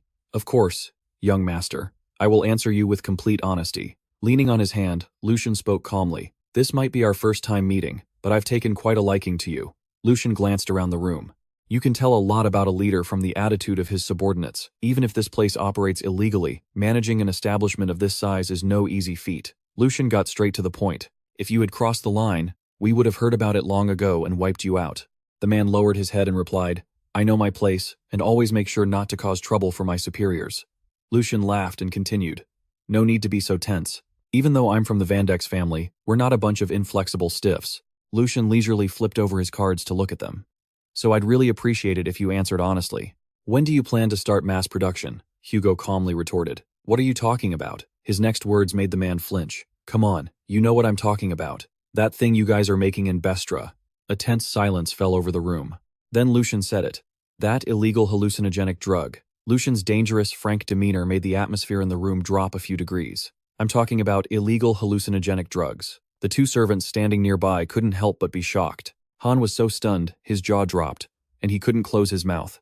Hugo was also frozen for a moment by the sudden accusation. It took him a moment to stammer out a clumsy response. Young master, what on earth are you talking about? Hallucinogens? What are those? As coins were stacked one by one, he continued to rip away the man's facade. Hey, you heard me clearly. Why are you asking again? Lucian rested his chin on one hand, a smile still playing on his lips. You were commissioned by Marquis Logan's family, weren't you? He emphasized every single word. You want to put pressure on Vandeck's by distributing illegal drugs. Lucian waved his hand dismissively. I never thought a Marquis would give such cheap orders. There are some lines you just shouldn't cross. He called him out by name. Hugo, don't you agree? Before Hugo could react, Lucian continued his verbal assault. In this case, I have to say you're the more impressive one. Where did you get such colossal nerve? Daring to do something like that right in Vandeck's territory? The more he spoke, the more frighteningly powerful his tone became. The moment this all comes to light and you get caught, everyone associated with Vandeck's will tear you to pieces and execute you. Not a single one will be spared. Lucian thought to himself. Hugo's mind must be a complete mess right now. Failure means death, and his entire plan has been completely exposed. And to the Vandeck's family, of all people, the worst possible opponent. This wasn't supposed to be exposed for another 2 years. At that time, the Archduke received a report that drugs were spreading through the territory and raided the base. But by then, Hugo had already fled the city. The experience of being outsmarted back then is really coming in handy now. Back to the conversation. It was only then that Hugo finally spoke. "Young master, I believe there's been a slight misunderstanding." Lucian leaned on the chair to listen. "A misunderstanding?" The man tried to feign trembling from the false accusation. "I'm just a humble man earning a few spare coins in this little shop. Me, dealing drugs?" Hugo even feigned outrage, raising his voice in protest. "It must be someone who's jealous of me spreading these baseless rumors. If you give me the chance, I'll expose the one who started them with my own 2 hands." Obviously, Lucian was unshaken. "You say they're baseless rumors?" He once again stunned the man with his knowledge. "Then what about the factory at X? The people you're backing are just a front for a regular shop. And this secret tunnel, is it just an escape route leading outside the castle?" "I'll ask one last time." Lucian's gaze was cold and sharp. "What stage are you in?" At that moment, Hugo was completely powerless. His mind began to flood with confused thoughts. He knows about the front shop and the secret passage? If he knows that much, making excuses is useless. Hugo's knuckles suddenly began to tense up. Then, the very next second, a murderous intent surfaced on his face. Should I kill him? At the same time, one hand stealthily pulled out a small, sharp knife. He tucked it behind his waistband, covering it with the hem of his shirt. Hugo thought to himself, a noble brat, with no guards. For one stab is all it would take. Of course, none of this escaped Lucian's notice. "Think carefully before you act," he warned with a calm expression, "because the price for this gamble is your own life."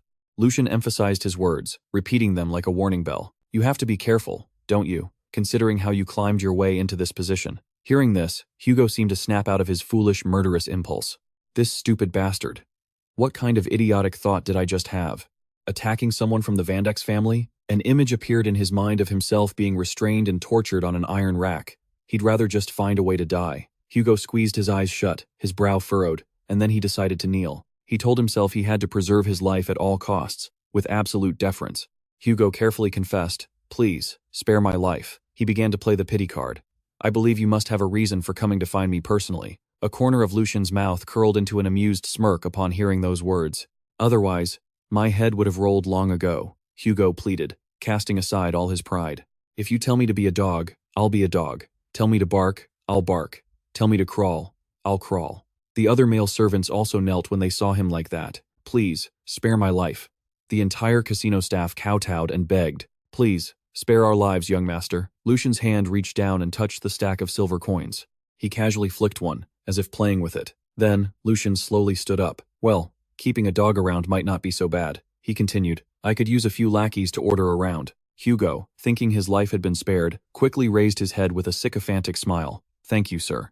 Just give the order, and I'll do anything." However, Lucian's tone didn't sound like he planned on sparing them. But hey, he squatted down to face the man. "Wouldn't that be a little boring? You're not the type to be satisfied with just being a hunting dog." Lucian's hand rested on Hugo's shoulder. "Hey, Hugo." The question he asked made the man flinch. "Do you want to try becoming a knight?" Time seemed to stand still for a moment. The words echoed in his head. "Do I want to become a knight?" Hugo lowered his head slightly, his mind a mess of past thoughts. It was the dream he had desperately yearned for. But in the end, he had to give it up. Because as time went on, reality became clearer and clearer. He thought of all the times he'd given his all, no matter how much he honed his skills or risked his life for his master. In the end, he was just a useful tool. Because this damned low birth of his would never change, no matter what he did. That question echoed in Hugo's mind again. He gritted his teeth. "Do I want to become a knight?" 22 Knight. Suddenly, Hugo slammed his forehead hard against the floor, deciding that if he could become a knight, he would even sell his soul. He remained in that position, wanting to confirm it one more time. "Can I really do it?" Lucian declared with the most serious and sincere attitude. "I swear on the honor of the Vandeck's family." He placed a hand on his knee to stand up. "If, in the future, you have enough character and honor to not be ashamed of yourself, then that insignificant status of yours will no longer be a stumbling block." A radiant aura seemed to emanate from Lucian as he extended his hand and called his name, Hugo. Facing the man's still disbelieving expression, he asked a question that pierced his very soul. "Don't you want to live as a human being instead of a tool?" A few days later, at a magnificent palace. Amidst the curiosity and questions of all the servants, Lucian's voice rang out, "Let me introduce everyone to someone." In a room filled with numerous staff members, he officially announced that this was a talented new recruit from the outside. Lucian casually propped his feet on the table, hands behind his head, and glanced to the side. Go on. Introduce yourself. Immediately, the man stood seriously with his hands clasped behind his back. With perfect posture, Hugo spoke. I am Hugo. Starting today, I will be assisting the young master. Hugo smiled and added, I look forward to your guidance, seniors. The room was vast and silent. Lucian, with his feet on the table, looked at the crowd of servants before him and broke the silence with a single clap. All right, introductions are over. Lucian made a request with a somewhat mischievous look in his eyes. Get the head butler in here. The servants froze, then hesitated. The head butler? Why all of a sudden? Lucian pointed a finger vaguely in one direction. I've brought in a new servant. Shouldn't I introduce him to her? He brought up the incident with Jenny in a sarcastic tone. We can't have a repeat of the chaos from last time, can we? So, I have no choice but to report this to our busy head butler. Lucian thought to himself in frustration. I knew it. That same reaction again. He looked at the murmuring, wavering crowd before him and concluded that the internal affairs of this place couldn't be fixed by normal means. Everyone, don't make a move. Calm down. That's right. Are you looking for trouble? But it was only natural for them to have that attitude. In their eyes, Lucian was nothing more than a frayed, rotten rope. If that's the case, I'll have to teach them a proper lesson.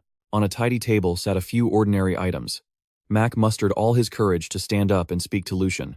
Young master, please consider our situation as well. He tried to persuade him. Don't you know? The head butler is incredibly devoted to Lord Geordie. What fault could we possibly have in this? As soon as he finished speaking, the surrounding servants also began to clamor. That's right.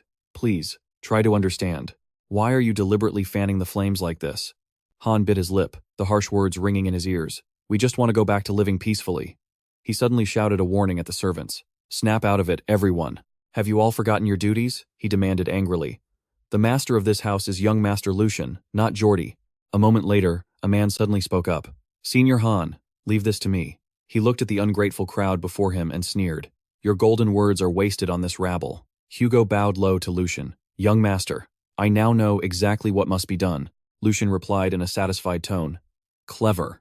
Hugo accepted the praise, his face turning cold and menacing. For those who don't know their place, the way to carve loyalty into them is quite simple. Hugo looked to Lucian again, seeking permission. However, the method is a little crude, so I must ask for your approval, my lord. Lucian looked at him with admiration and excitement.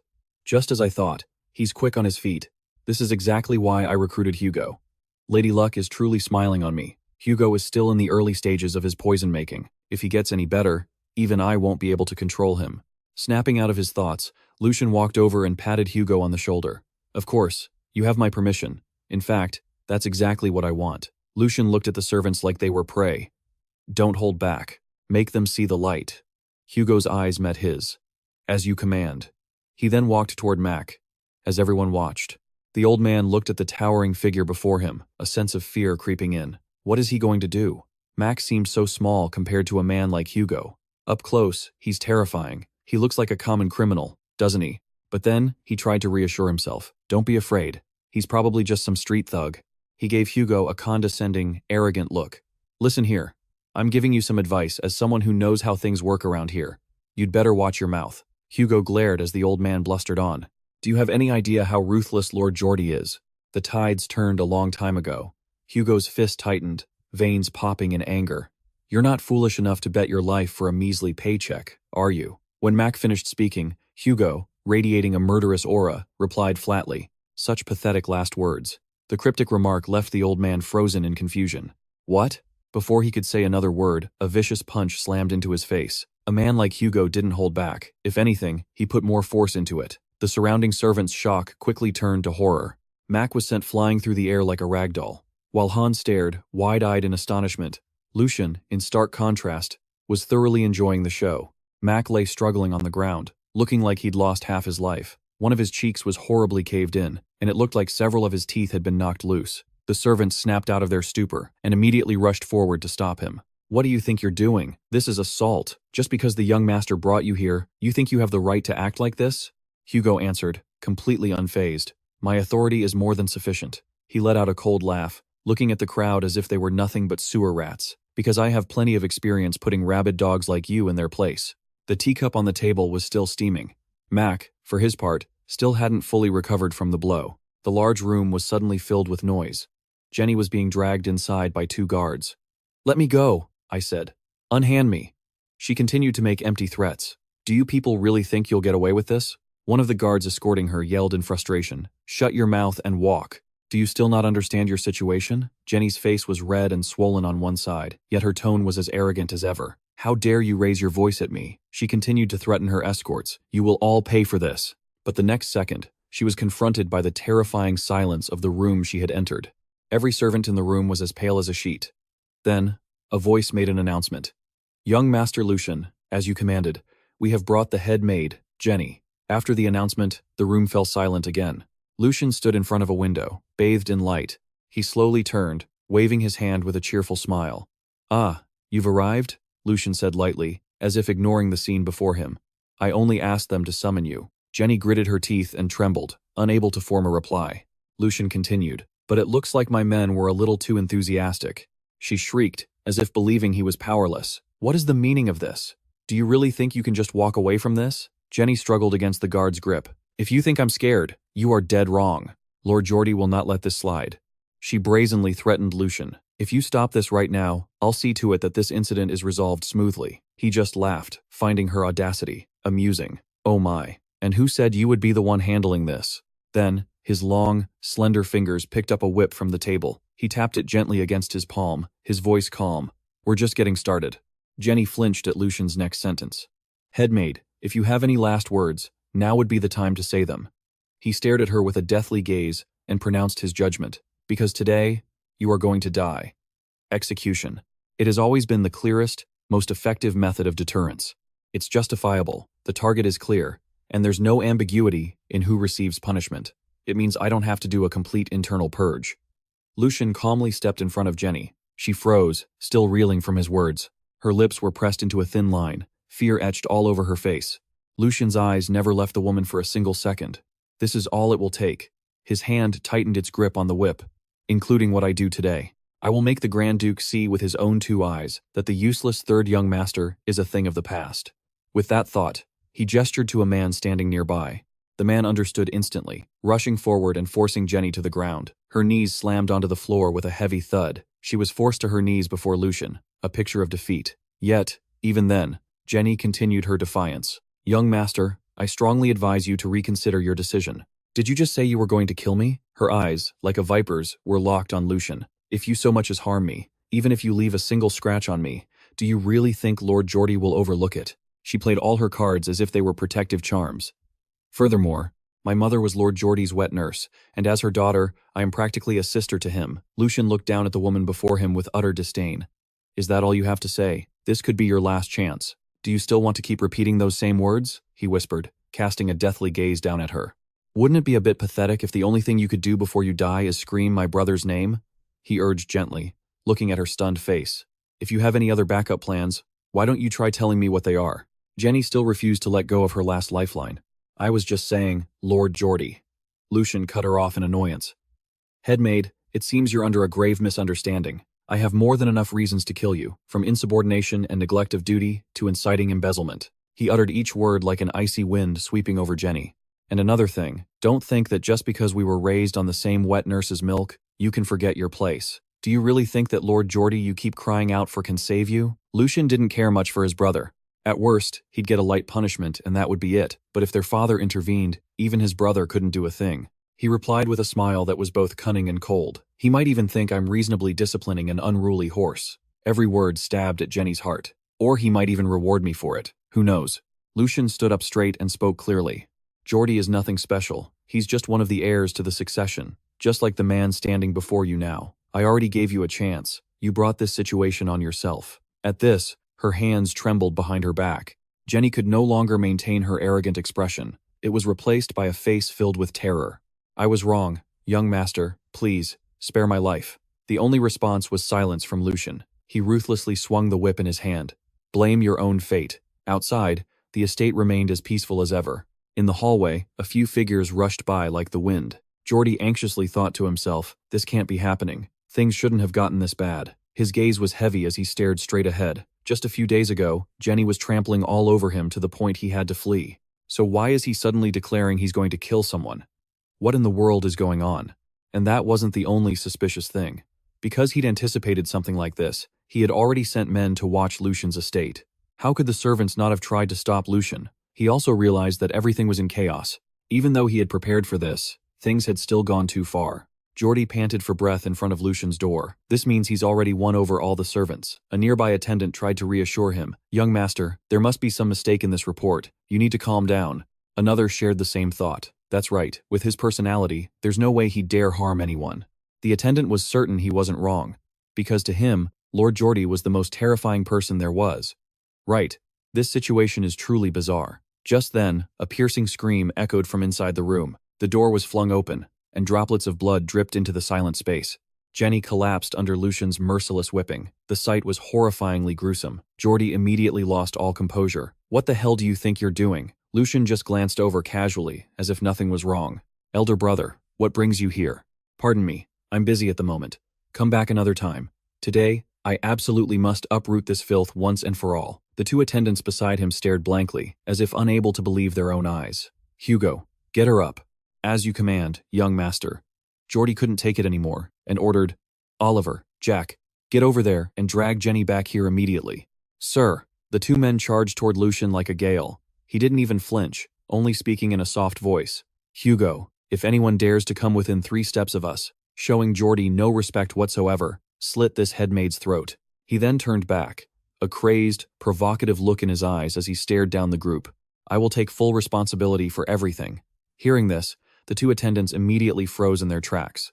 Hugo pressed a knife to Jenny's throat, looking as if he would strike at any moment. Don't even think about leaving here with your life. Rest assured, master.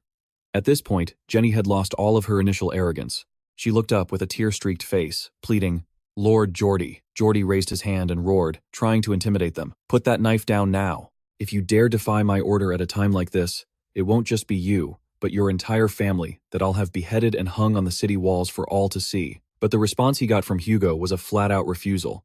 I cannot obey. The man's voice was low and calm. I serve only young Master Lucian. His eyes were filled with murderous intent, but his words were utterly loyal. I have no reason to take orders from someone who is not my master, no matter what happens later. As long as it is an order from my master, it is my duty to carry it out. Geordie's hands clenched into trembling fists. It took him a long moment before he could find his voice to ask, Lucian, what crime did Jenny commit to deserve a punishment this severe? It was as if Lucian was just waiting for that, as he unleashed a series of charges, insulting a superior, defying orders, and even embezzling public funds. I am merely carrying out a fitting punishment. After speaking, he delivered another fatal blow. Keeping public and private matters separate. Surely you of all people understand this best, brother? Obviously, Geordie couldn't argue, and could only grit his teeth in anger. The succession structure of the Band family currently consisted of the eldest son, Christian, and the second son, Geordie. Power was clearly divided between their two factions. To be precise, for Geordie, strengthening his own faction before the day of decision was the most important thing right now. But not long ago, he had been publicly humiliated by Lucian. As a result, he was forced to dismiss his trusted knight, Hendrik, losing a significant portion of his forces. With things already in such a state, if he failed to save Jenny this time, a person of great importance to him, it would send a direct signal to his subordinates, and would undoubtedly mark the beginning of cracks and mistrust within his ranks. In short, this was a complete dead end. The tense atmosphere lingered for some time before Geordie finally admitted defeat. You win. Let her go. These words left his two attendants utterly astonished. He couldn't even close his mouth in the face of this complete reversal. Hugo still held the blade close to Jenny's neck. Lucian stood silently without responding, but in reality, his mind was filled with sarcastic thoughts. How ridiculous. You think you can just say one sentence and everything ends that easily? After trampling all over another person's precious life? You nobles think your tongues are coated in gold, so everyone has to believe you. You're all such a pain. Lucian calmly waved his hand and replied with feigned innocence. Elder brother, what are you talking about? Win what? Each word was like an insult, a knife twisting inside Geordie, making him tremble with rage. I'm only fulfilling my duty as the third young master. Besides, this is a mistake for which no one can escape punishment. Lucian calmly stated the facts. If we just let this slide, how do you think others will see it? He turned his body, seemingly wanting to drop the matter. But the next second, the corners of Lucian's mouth curled into a sly smile. Since my respected older brother has spoken, I too wish to end things here. He glanced at his brother and said, It completely lacks justification. Geordie, who was already angry, was now fuming even more. As if fuel had been added to the fire. He gritted his teeth and growled out each word. Stop beating around the bush. I want a straight answer. What is it that you want? Lucian, completely unfazed by his anger, calmly explained. According to the old laws, anyone who dares to touch another's property must be punished. With every word, Jenny's eyes trembled with fear. That means compensating many times the value of what was taken. Jenny now understood the purpose of this punishment. Lucian flashed a bright smile, as if looking at his prey. In your case, brother, I'm sure you're well aware of that figure, aren't you? Outside the mansion, the sunlight was warm and brilliant. Sigmund Vandeck stood before the window, gazing at the scenery, his face resolute and cold. Edwin was reporting an incident to him. For that reason, the matter has been concluded as such. Sigmund Vandeck calmly read the information in the report. He lifted his eyes and asked coldly, Head butler, is this report true? Edwin affirmed with absolute certainty. I investigated it myself. My lord. Young Master Geordie has paid young Master Lucian under the pretext of compensation. The total amount was 10 times the original sum. He continued his report.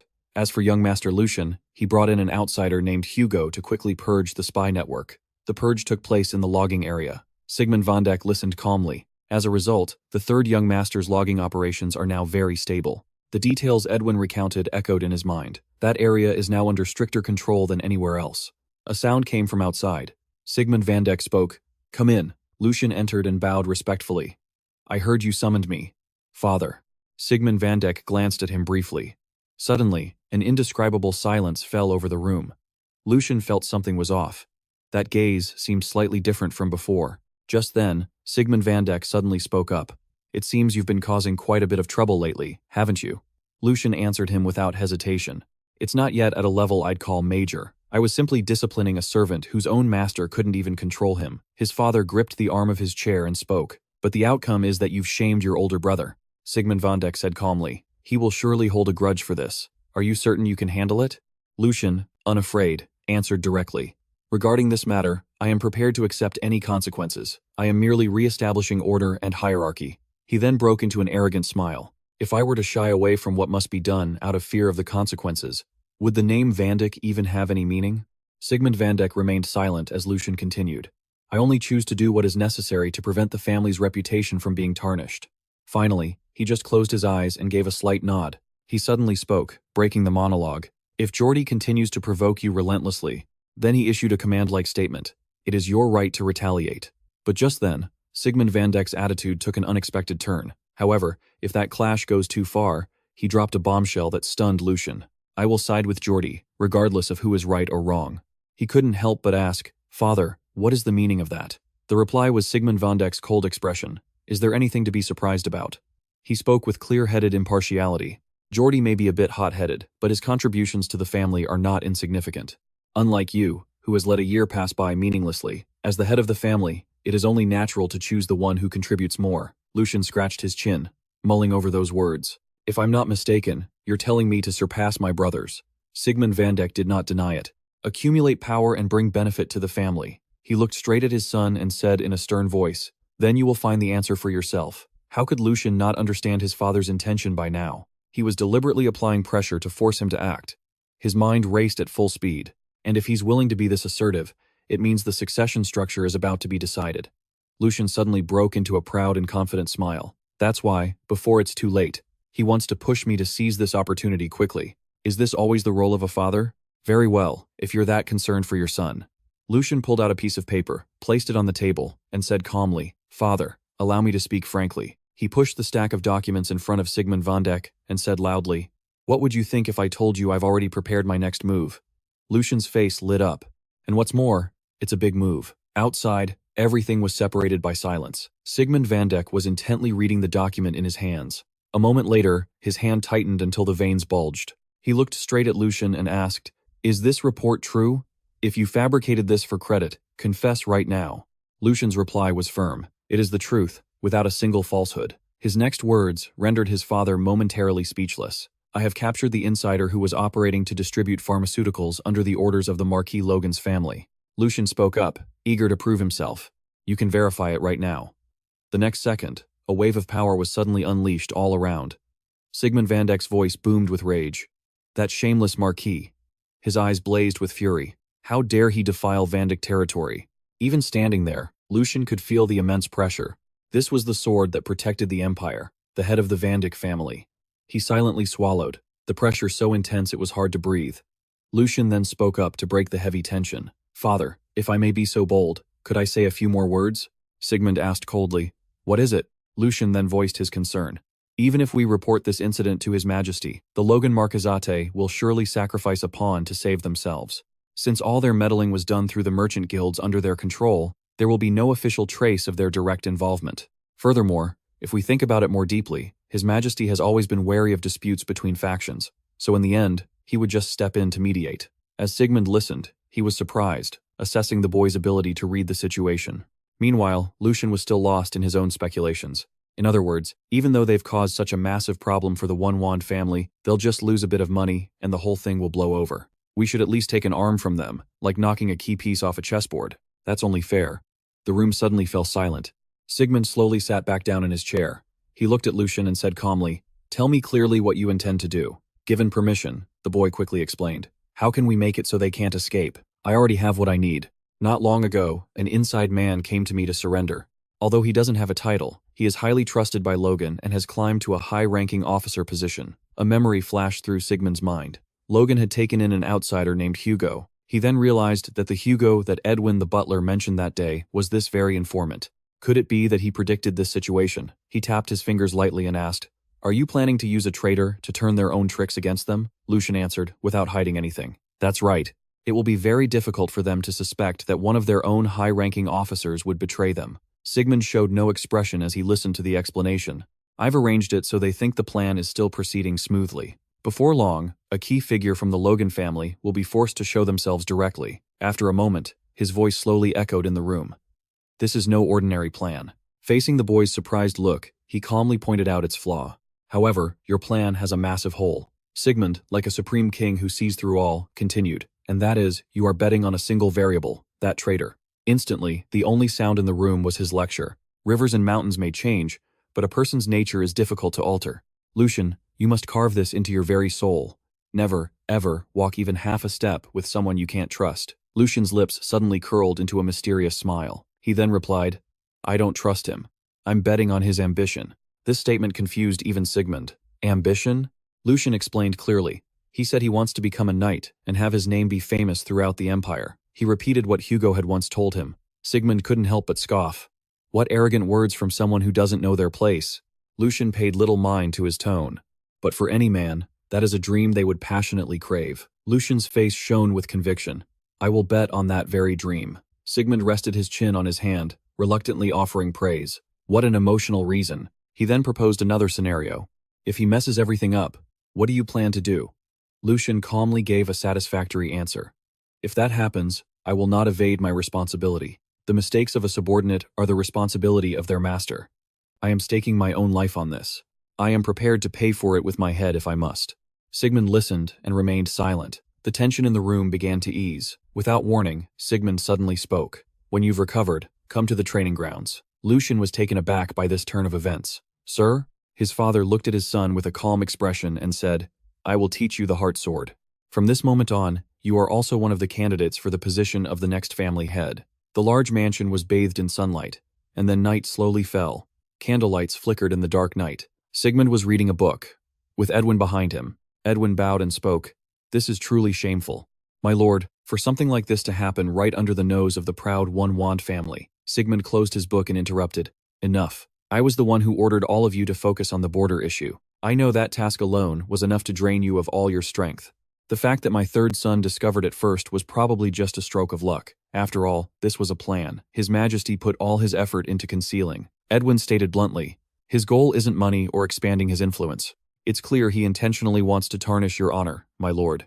Sigmund wasn't foolish enough to miss the plan's intent. He plans to use this as a pretext to cause trouble in front of His Majesty. Logan knows the current state of the empire. He carries the title of Marquis, but only knows how to look out for himself. But I'm more concerned about something else. What kind of man is this Hugo who's following the boy? Edwin immediately replied, "On the surface, he's known as a thug who runs a casino, but in reality, he's the leader of a newly rising organization. He reported some of the intelligence he'd gathered. He doesn't seem like the type of person to easily submit to another's command. And yet, the young master was able to seek him out personally and make him a subordinate. The young master's growth truly astounds me." These words made Sigmund think. Growth? His eyes were hidden in the shadows. He is a man who has already made a name for himself in the treacherous underworld. If he only believed in empty promises about fulfilling dreams, he would have been trampled to death long ago. He saw Lucian's potential, the image of a worthy lord to bet his entire life on. The room was so quiet you could hear a pin drop. Sigmund stated his intentions. Although it's a bit earlier than planned, since he has proven his capabilities, I will open a path for him. Edwin had a faint idea of what he meant. You mean? His lord's voice spoke slowly. Starting tomorrow, I will pass down the family's secret techniques to him. Edwin couldn't help but admire the decision.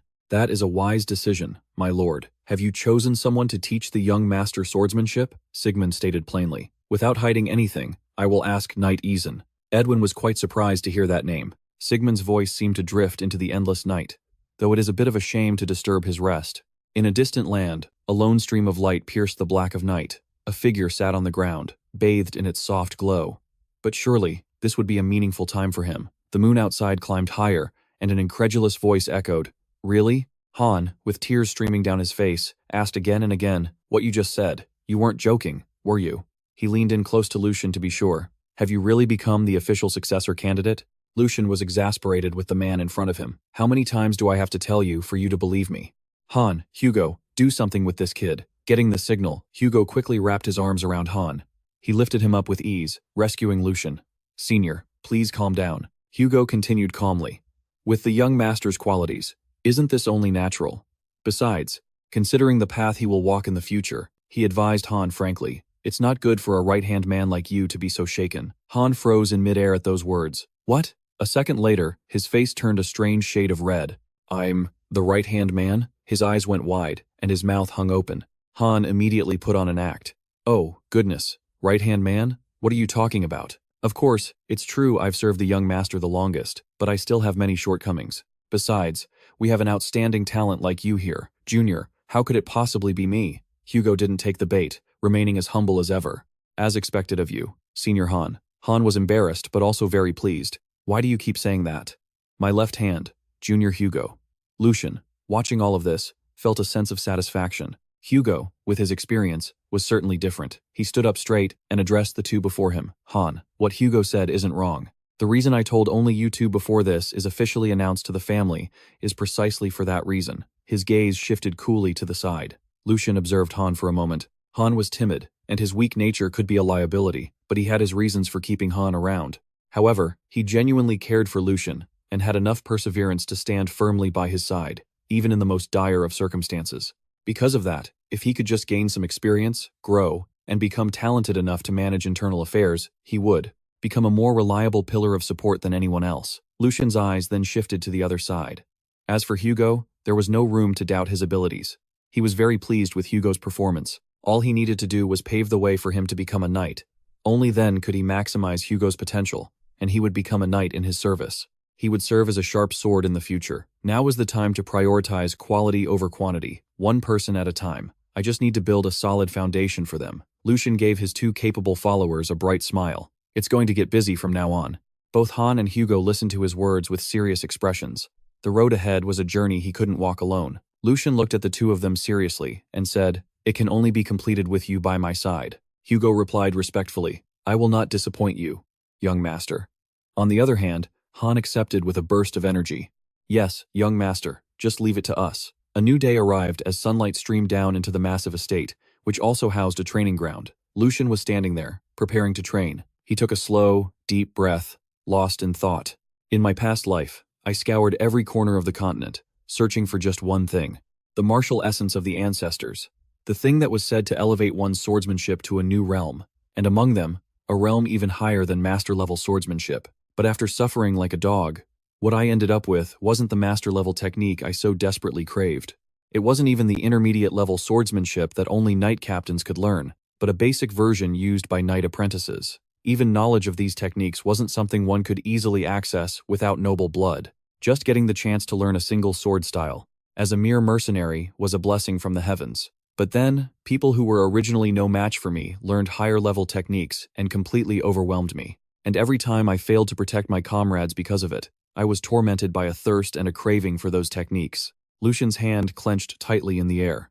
For someone like me, an unexpected opportunity has arrived, something passed down only to the successor candidate of the Vandeck family and their trusted retainers, an ancient sword style that surpasses even master-level swordsmanship.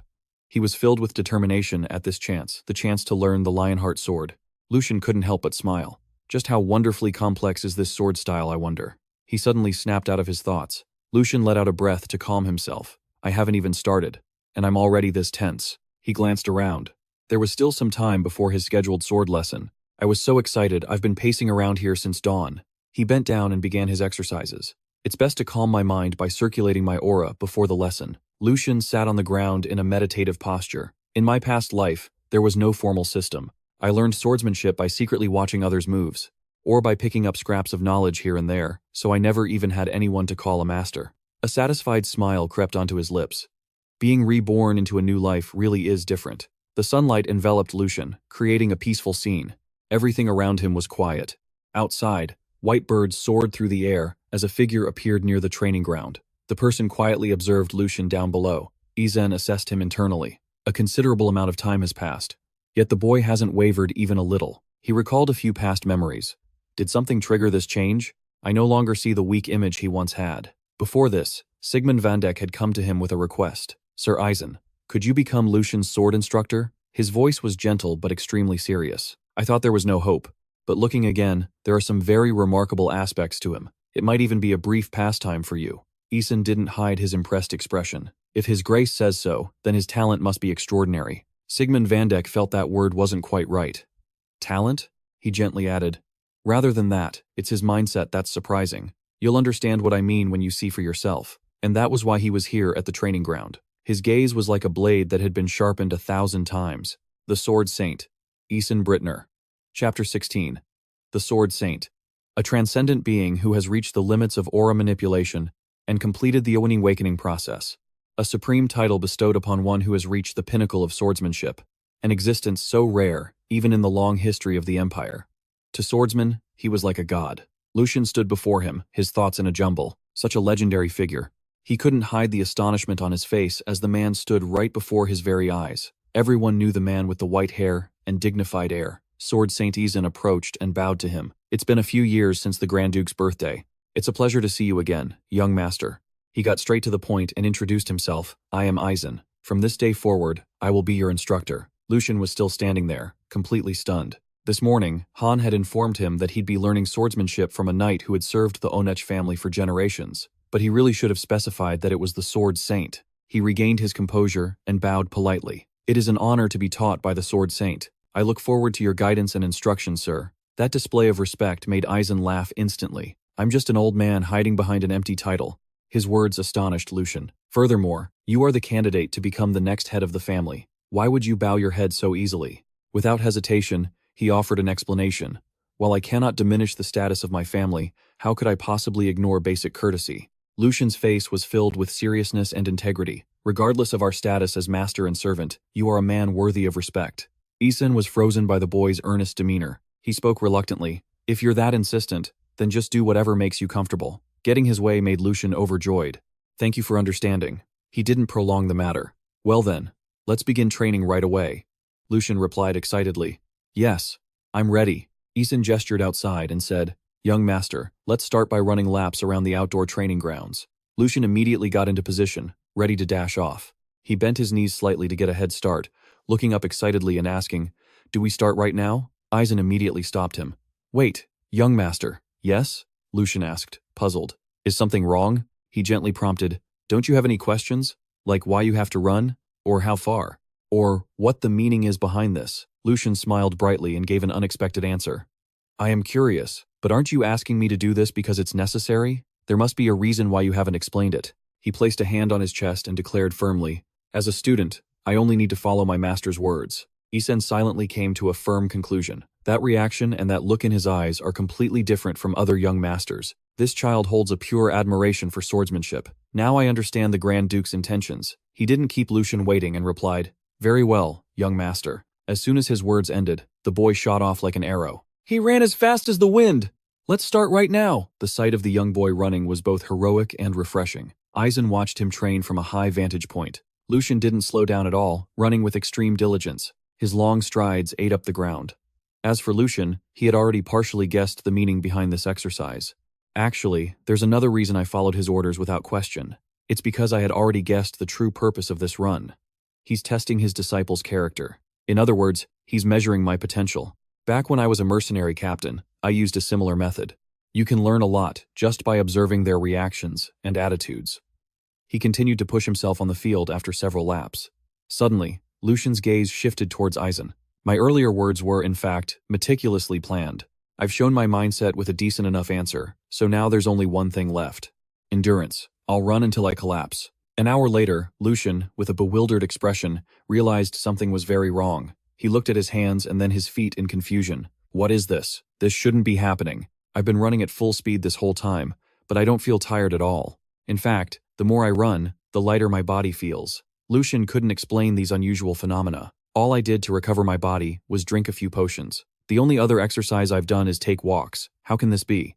Eisen had been observing Lucian's training the entire time. He had the same questions as the boy. I only told him to run to check his general physical condition, so I wasn't expecting much from his stamina. But this is absurd.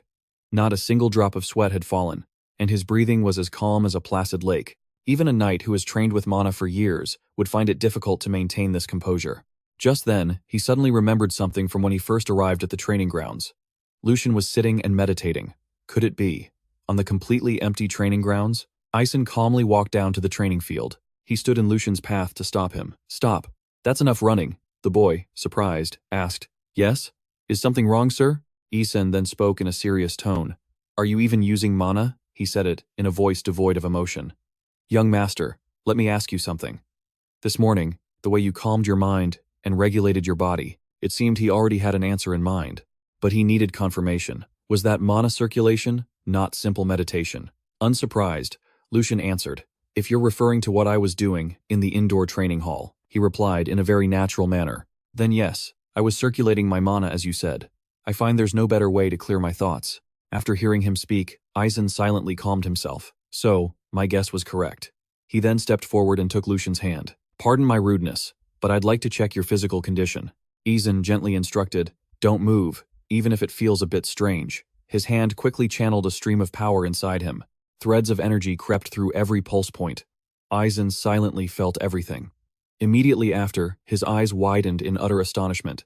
Eisen didn't know how to describe his current emotions. I had my suspicions, but I thought you had merely reached the same limit of mana circulation as me. However, this wasn't the end of it. You've surpassed the realm that I have achieved. For a moment, he felt as if he had found the path his soul had been searching for deep inside. This child is opening up a new path. On the training grounds, Eisen carefully held Lucian's hand to check his condition. After finishing the examination, he gently withdrew his hand. Eisen couldn't stop trembling. Trying to compose himself, he asked, Young master, what is this? Since when? Lucian, not understanding what was going on, calmly looked up at him. Eisen gravely announced the results he had just discovered. When did you achieve the highest state of mana circulation? At that moment, Lucian was shocked, unable to believe his ears. The highest state? What are you talking about? Eisen replied with calm and absolute certainty. I just examined the condition of your body. He presented an irrefutable argument. Your mana purity is as white as snow. There's no mistaking it.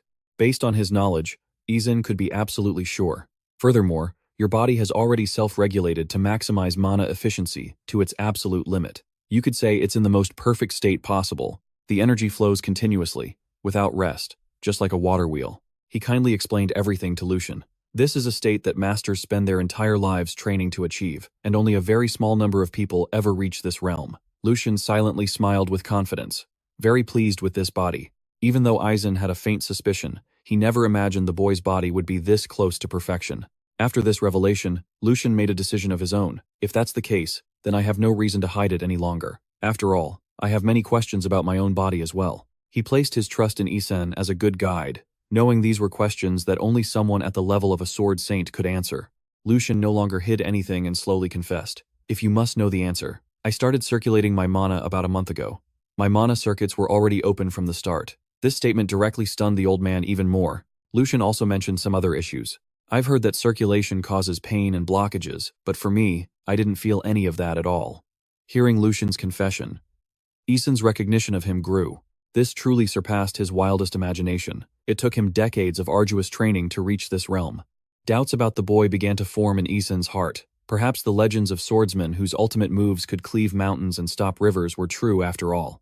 In the end, he chose to ask a direct question. Third young master, Forgive my audacity for asking this directly. He posed a very sensitive question to Lucian regarding the position of heir to the Banch family. Without a hint of reservation, he continued, "Do you have no intention of giving it up?" The clear sky seemed to freeze, the fresh air turning still. Lucian became tense, questioning him repeatedly. "Huh? Sir Eisen? What do you mean? You want me to give up my position as the heir?" Lucian searched himself for any flaws. "Is there something wrong with my body? Like, I can't learn swordsmanship or using mana would be dangerous for me?" Eisen's response took him completely by surprise. "It's quite the opposite." He gently explained his question. The third young master's body could be called a perfect vessel. The knowledgeable Eisen offered his assessment of the boy's development. Not only can you fully maximize the efficiency of your mana and body, but you also possess the natural talent to ascend to an even higher realm. That's why he wanted Lucian to focus on developing one path. In short, if the third young master devotes his heart and soul to the way of the sword, Eisen's steadfast words opened up a new horizon for him. Then the title of the next Sword Saint is surely within your grasp. To this moment, Lucian still couldn't believe his ears. Me? I can reach the level of a Sword Saint? He looked down at his body, his heart overflowing with elation. I knew Lucian's body was anything but ordinary. But this is far beyond my expectations. Lucian recalled the experiences of his past. Thanks to the good fortune of learning the ancient sword art, the Lionheart sword, his journey was like climbing a treacherous mountain peak. He thought he had found the path to the realm he had dreamed of in his previous life. He thought he had seen the light that would guide him to that level. It wasn't until this life, when Lucian had reached the final destination, that he realized he had reached a place even farther beyond. I never imagined I would see a peak even greater than that. But perhaps things wouldn't be so easy. So, Lucian carefully sought confirmation from the old man.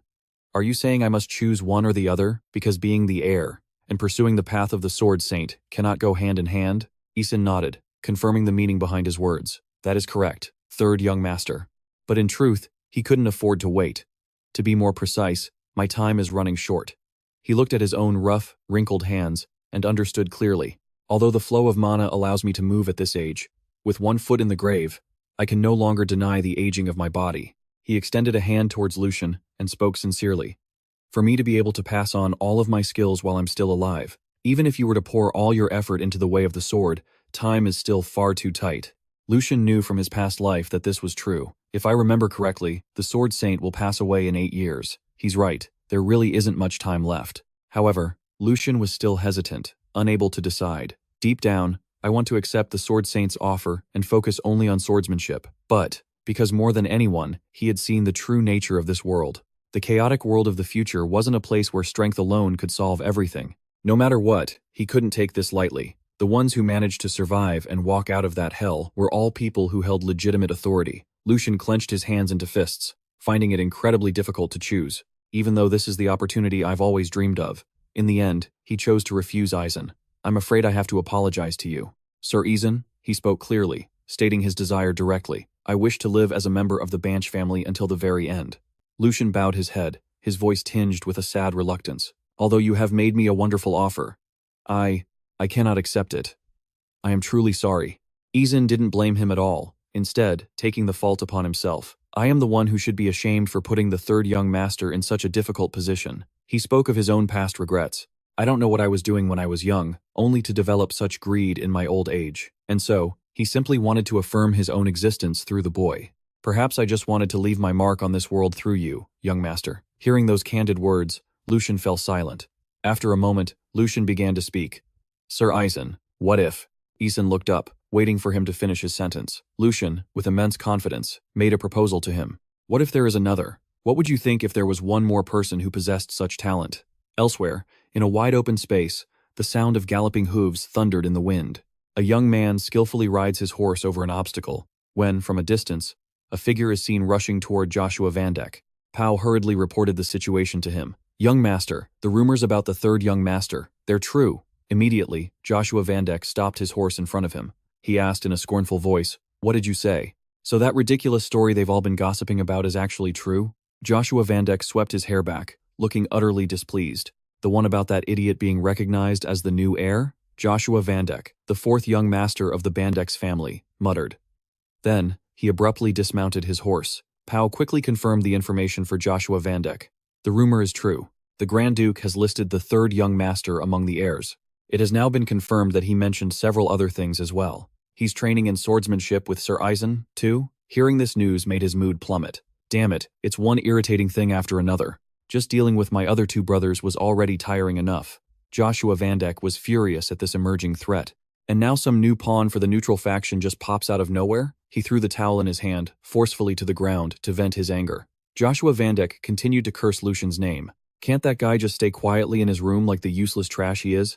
Pao had to frantically try to calm his master's temper. Please, calm down, young master. But that only made Joshua Vandeck even more furious. Calm down? Who could possibly stay calm in a situation like this? What am I supposed to do if the people I worked so hard to win over start wavering? He yelled, his voice dripping with contempt. Just having to call that guy brother when he's my age is enough to make me sick. Joshua Vandeck chewed on his fingertips, plotting. I can't just sit back and let this happen. Suddenly, his eyes widened as if he'd just seen an opportunity. There has to be a way, right? Joshua Vandeck turned to Pao, solidifying his plan. Steward, if that idiot Lucian has started practicing with a sword, he's going to need a sparring partner eventually, right? Without waiting for an answer, he gave a cold command. Go prepare 2 very sharp swords for me. Joshua Vandeck leaned casually against his horse, emphasizing his point. And make sure they're real swords, the kind used for killing, not wooden practice swords. He was supremely confident, wanting to teach Lucian a lesson. I just want to give him a little reminder, so he knows that deep down, he hasn't changed at all. Lucian made a serious proposal to Eisen. What if there was another talented individual? His demeanor was full of confidence, as if stating a fact. It might take a little time to find them, but I'm sure it would be worth the effort. Lucian continued to persuade him to trust him, to further cement the legacy of the sword Saint Eisen. I want your name to be remembered for hundreds of more years. I sincerely want to help you, Eisen. That's the caliber of genius we're talking about. Eisen didn't answer right away, lost in deep thought. Finally, Eisen spoke softly. He felt guilty, as if he had unintentionally placed a burden on the third young master. His meaning was clear. He didn't want to bother Lucian any further. Just having you show this much concern for an old man like me is more than enough. Please, don't worry yourself about it anymore. Eisen was only accepting his sentiment. Thank you for the thought. Third, young Master Lucian knew he couldn't press the issue any further. Lucian understood Eisen's deeper feelings. In the end, it still sounds like a fantasy, doesn't it? Indeed, the person Lucian was describing sounded like they didn't exist. Even the most talented knights haven't caught your eye. It's no wonder that a beginner swordsman like me would be seen as talking nonsense for offering to find you a disciple. However, he didn't let go of the idea, because Lucian had absolute faith in his own judgment. I guarantee you won't be disappointed, because he himself had met this person before. If I, Lucian, am someone whose talent is acknowledged by the Sword Saint, then there must be others in this world who possess a natural gift for the sword. Even though in the past, she had a perfectly ordinary body and had only learned common, low-grade sword techniques, an image of a person, standing in a storm, surrounded by the blades of countless enemies, appeared in his mind. In the blink of an eye, Felicia vanished without a trace. Yet, the enemies around her were all grievously wounded. Even with protective armor, they couldn't avoid taking damage.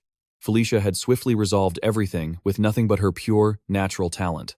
She swept through the battlefield, a perfect embodiment of the sword, her straight back turned away without a hint of softness. Felicia simply sheathed her sword after finishing the job. The sword demon. Felicia. Everything was going according to Lucian's plan. She is my strongest subordinate, and she will also be the disciple who inherits everything from you. Back at the training ground, he and Eisen were practicing seriously. The old man stood beside him, wanting to observe Lucian. All right. Before we begin learning swordsmanship, I want to test your current skill level. Third young master. Eisen then kindly explained what to do. Try striking this wooden dummy. Start with a vertical slash, then a horizontal one, and then a diagonal slash. If you've already completed keyflow training, then controlling your mana shouldn't be too difficult. He had higher expectations for Lucian. Finally, show me an attack with mana infused into the sword. Lucian tensed, gripping the sword tightly in his hand. This is the first time I've held a sword in Lucian's body, isn't it? Lucian mentally calculated the sword paths. Even though I'll have to adjust the rhythm and strength a bit. I heard the original Lucian also learned some swordsmanship before. Finally, he settled into a ready stance. For a moment, Lucian's eyes widened with determination. He unleashed a straight vertical slash at the dummy in front of him. Without pausing, Lucian continued, changing the direction of his swing to a horizontal slash. His movements were incredibly swift and clean as he executed a diagonal slash. Lucian lowered his sword, preparing for the finishing blow. Finally, he skillfully channeled his mana, letting it resonate with the weapon. Golden sparks of mana flashed in Lucian's eyes. His gaze locked onto the wooden dummy, and then, without a moment's hesitation, Lucian unleashed his final attack. The impact kicked up a thick cloud of dust. The wooden dummy was sent flying into the distance, but he remained standing perfectly still, completely unharmed. Lucian smiled, quite satisfied with the result. Since it's my first time in this body, my movements were still a little stiff. But for a beginner, that level of skill isn't bad at all, right? He turned to look at Aizen, his heart filled with anticipation. I wonder if he was expecting more than this. The old man remained silent, showing no reaction. Finally, Aizen gave his assessment. Although I had some idea of your abilities, third young master, you've managed to surprise me once again. Contrary to Lucian's expectations, his critique was blunt. In short, it was absolutely terrible. Lucian seemed stunned by those words. He couldn't believe it, so he had to ask again, Sir Aizen? What? What do you mean by that? Just then, the man slowly approached. It's exactly as I said. Aizen sternly began his lesson.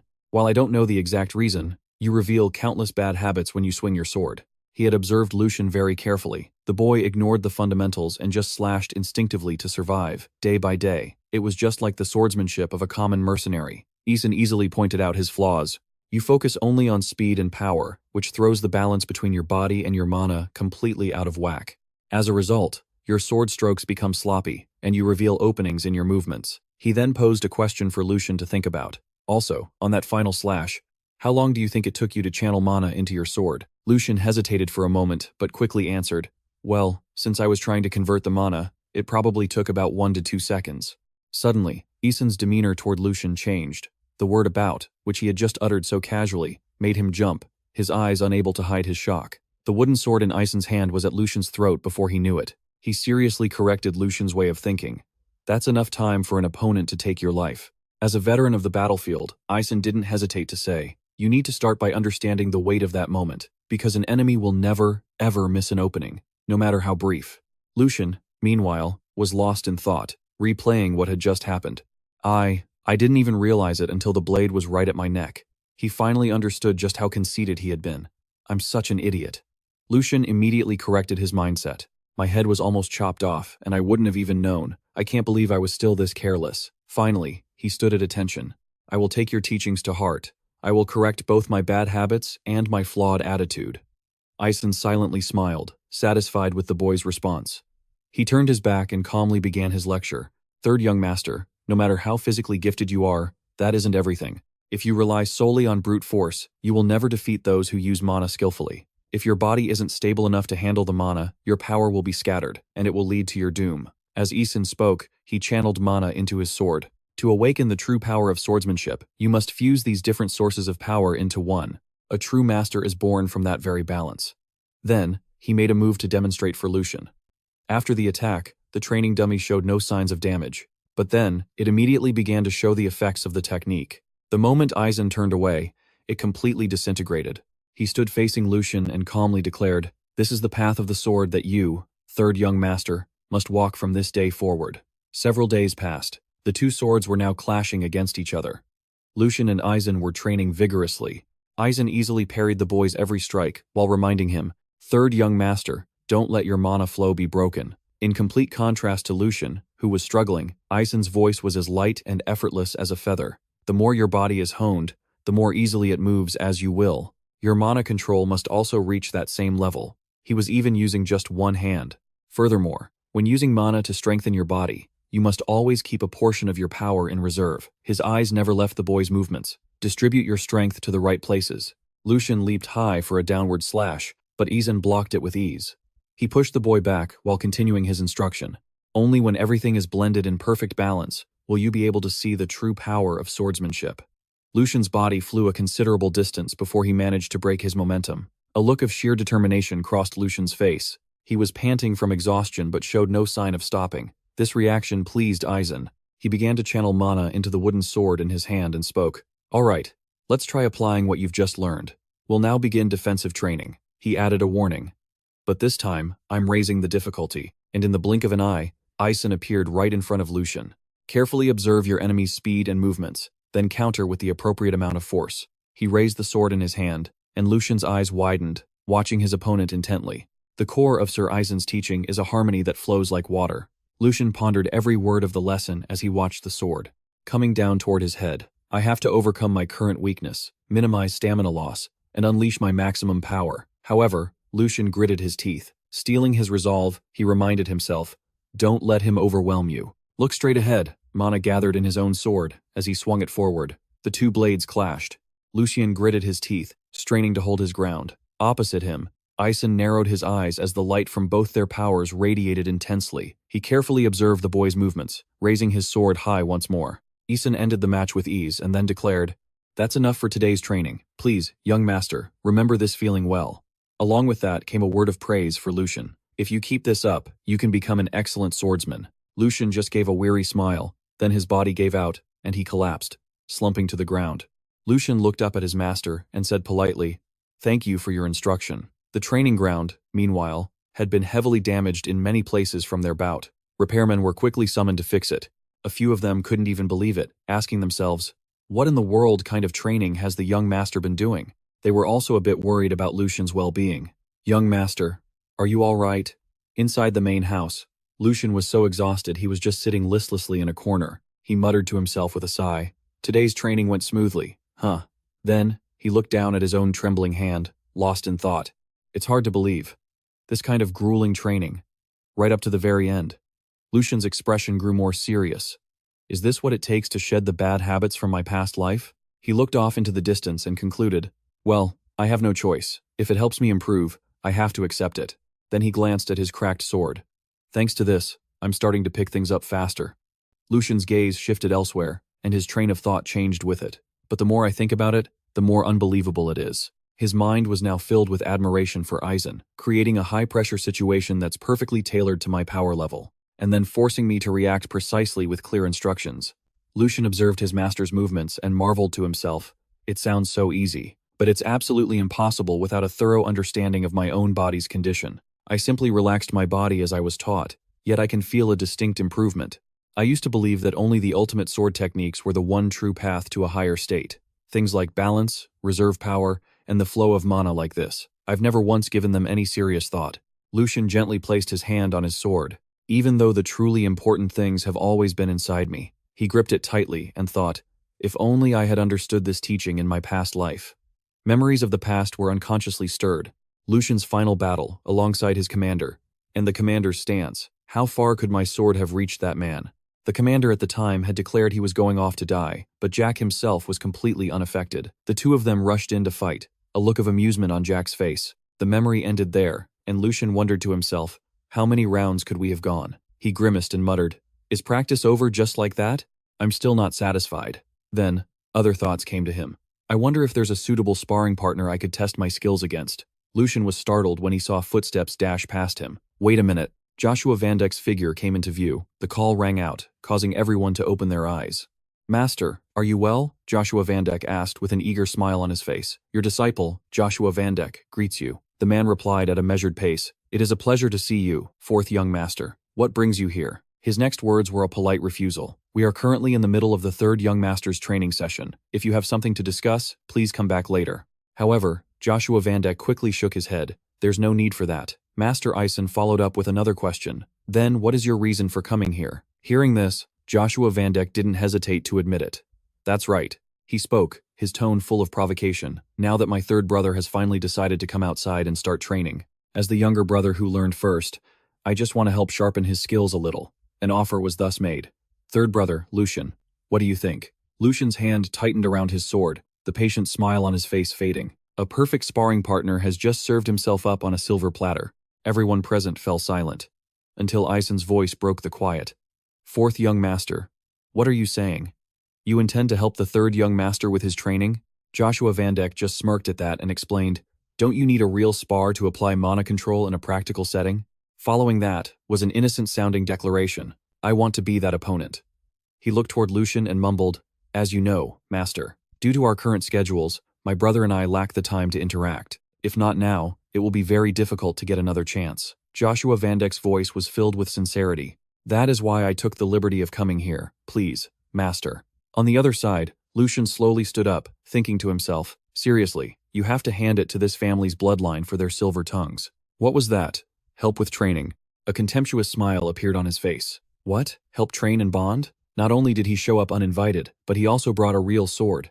Lucian carefully observed the person accompanying Joshua Vandeck. He brought a real sword before his older brother, who hasn't even had a week of formal training. With just that, he understood almost immediately. His intention is so obvious, it's almost naive. His goal is to crush me, to solidify his own position. Lucian thought to himself as he watched Joshua Vandeck smile, and since this is all happening under the guise of helping his brother, there won't be any problems. He then glanced over. If the Sword Saint is watching, this spar will carry even more weight. Does this little snot-nosed brat really think he can push me around? You're not going to give up, are you? Master Eisen is advising me to withdraw from the succession battle. Lucian observed his actions. If I just let this be, he's going to be put in an awkward position. He then took a few steps forward. A declaration was made. Master Eisen, please accept my little brother's offer. Eisen was taken by surprise. Third young master. Lucian was still smiling brightly. My little brother's consideration is so precious. He also started to play the part of a kind older brother. Of course, I can't just turn a blind eye to this rotten attitude. And this whole idea that such sweet-sounding lies could fool anyone. However, his words were laced with sarcasm. I will personally teach this naive little brother of mine a lesson about the world. He walked step by step toward Joshua Vandeck. Today is the last time I'm indulging your little tantrums. Don't put Master Eisen in a difficult position any longer. On the side, the master himself was observing and thinking. He must have seen through the fourth young master's intentions and chosen to confront him head-on. Finally, Eisen came to a decision. In the end, the bonds of blood are truly unbreakable. If this is what you both want, I will approve it. Then he spoke, instructing the two across from him. This will be the last spar of this kind, and if I deem it dangerous, I will stop it immediately. Both Lucian and Joshua Vandeck replied in unison. I'll keep that in mind. He turned to Joshua Vandeck, placing a hand on his head as he continued. Let's make this a great spar. Youngest brother Joshua Vandeck was visibly furious, but could only force a smile. Sounds good, brother. The sparring ground was quickly prepared. Eisen acted as the referee, calmly explaining the rules.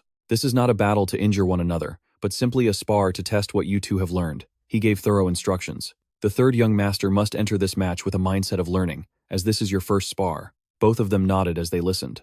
The fourth young master must bear the responsibility of being the one who took up the sword earlier. You both must conduct this spar in a way that does not bring shame to the Vandeck's family name. Both opponents' hands were on the hilts of their swords. When you are ready, draw your swords as a signal. They drew their swords and took their ready stances.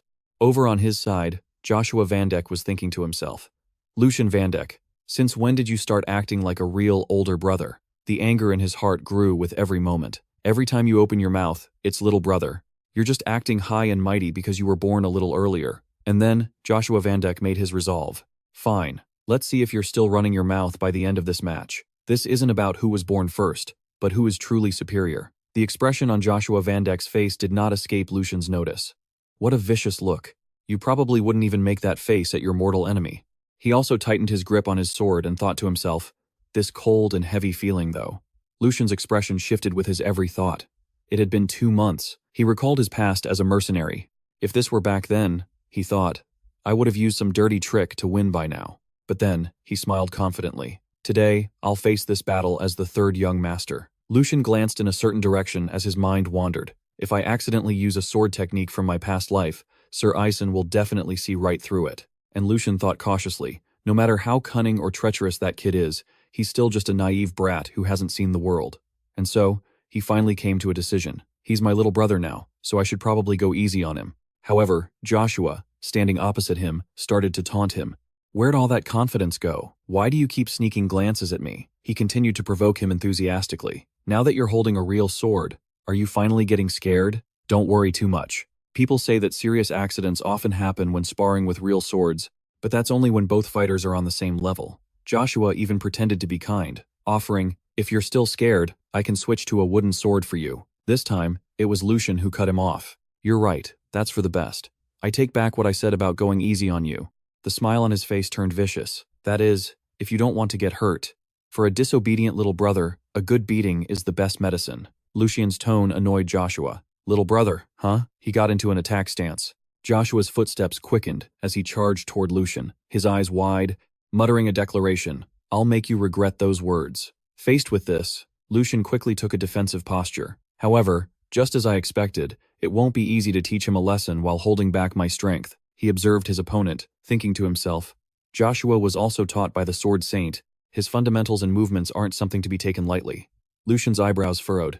Besides, I've already used up most of my mana during that spar with the Sword Saint just now. He pouted in thought, but his lack of experience is something he just can't hide.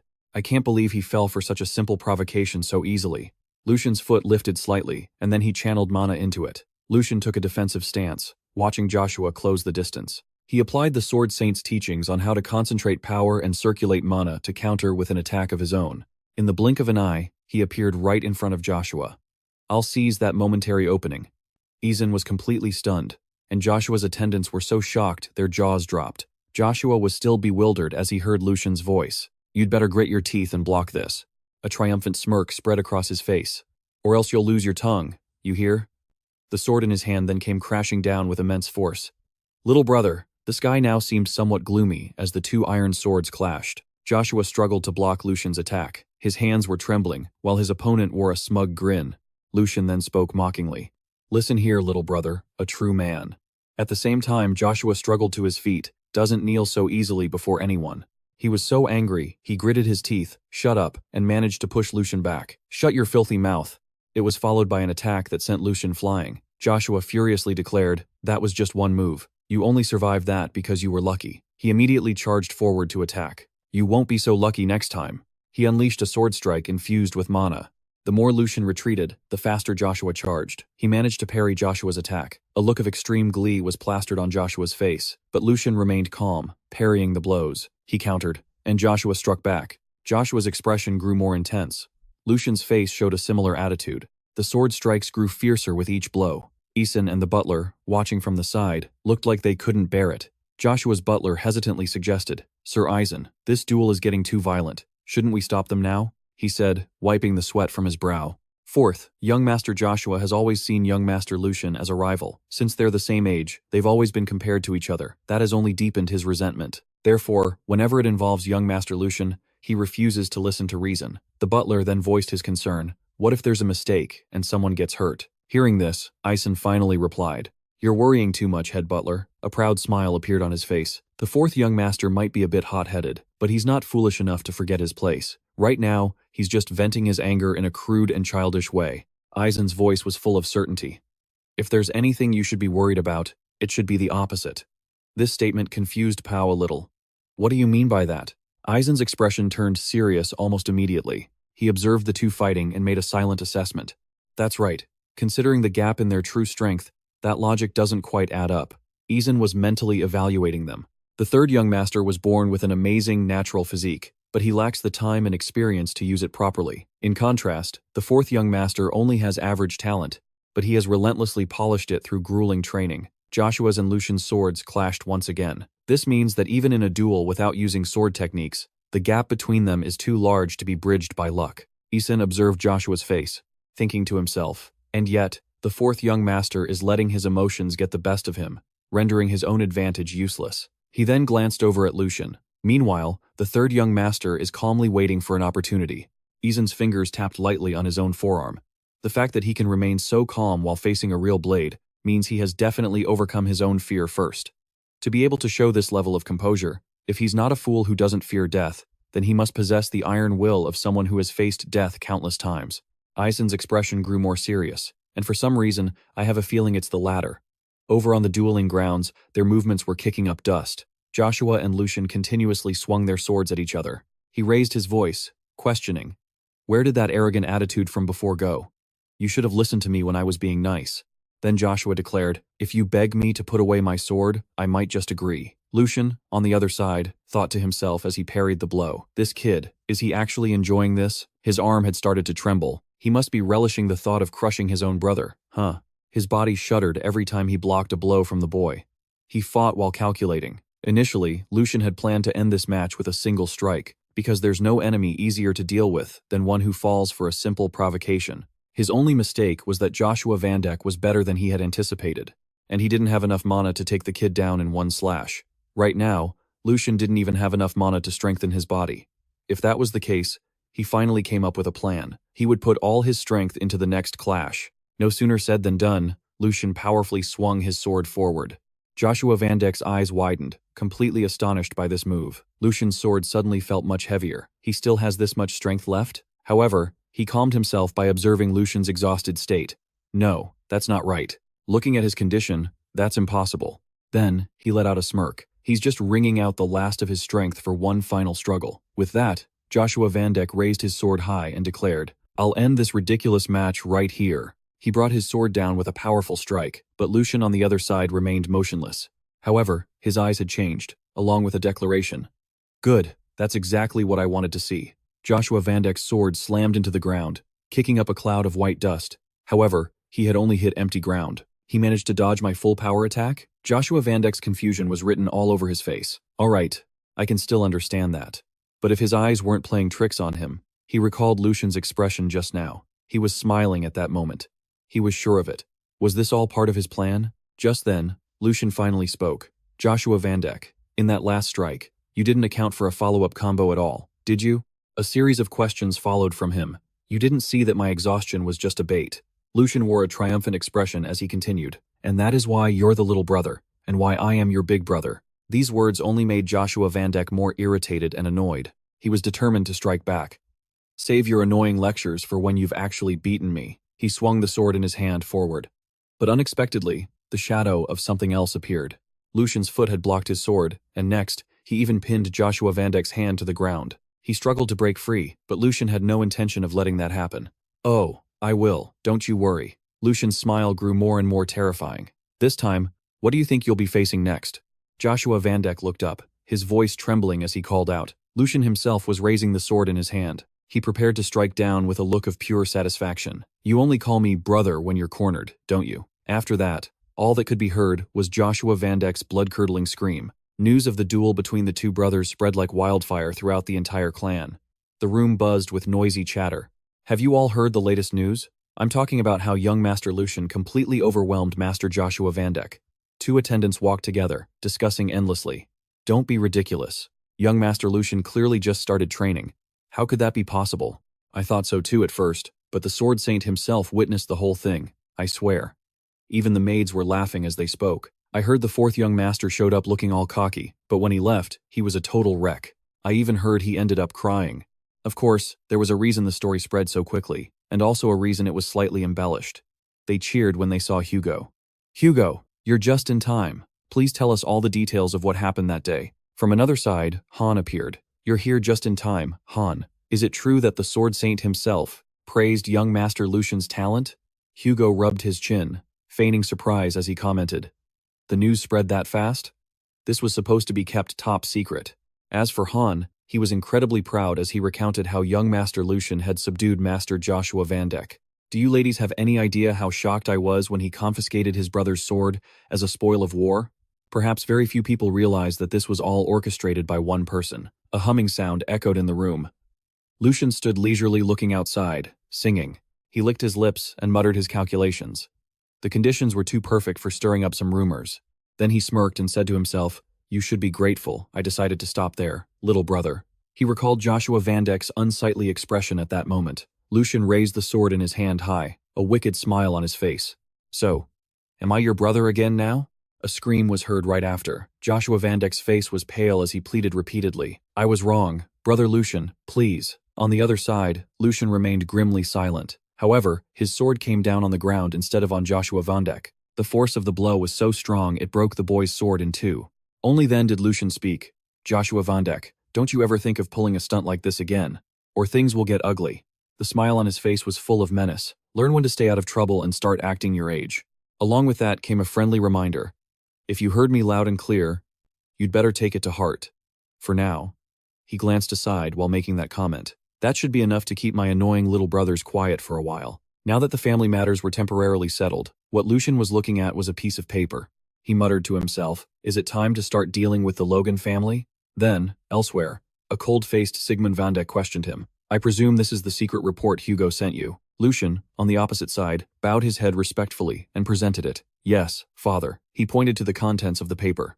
"In 3 days, at Vestra, he has arranged a meeting with a representative from the Logan family." Hearing this, Sigmund Vandeck asked again, "The Vestra region?" His hand tapped a rhythm on the table. "How absurd." He then remarked, "Even though that place is nearly deserted, it's still located right next to the treacherous ravine." Lucian calmly admitted it. "Yes. I'm certain they chose that place because they thought you wouldn't be watching, father. Sigmund's face grew pensive. A true blind spot. He turned to look at him and questioned, "Then why did you decide to bring this to my attention?" This question took Lucian by surprise. "I thought I had already given you full control of this situation." He stated his purpose honestly. "I need more power." These words couldn't help but startle him. Power? Lucian calmly explained his reasoning. "Just because a predator has been lured into a trap doesn't mean I have the necessary means to take it down." Hearing this, Sigmund felt somewhat pleased. "And so you came to me, the one who holds those means." He pointed out his son's motive directly. Some might call that a logical decision. However, despite all your claims about proving your own worth, it seems you're just trying to ride my coattails. The question was a challenge. Do you really think people will acknowledge an achievement that isn't your own? Faced with this question, Lucian remained silent. Sigmund continued his lecture. A hunter only gains renown when he fells his prey with his own effort. If you can't finish it yourself, it's nothing more than a hollow victory. His hand slowly rose. "I gave you the opportunity and the authority to handle this yourself, and yet, you chose to play it safe. Instead of taking a risk," he said, before slamming his hand down on the table. "Is this really all you're capable of?" The pressure emanating from Sigmund was immense. "Answer me, Lucian." Only then did Lucian reply softly, "That doesn't matter. If that's what's necessary to end the hunt."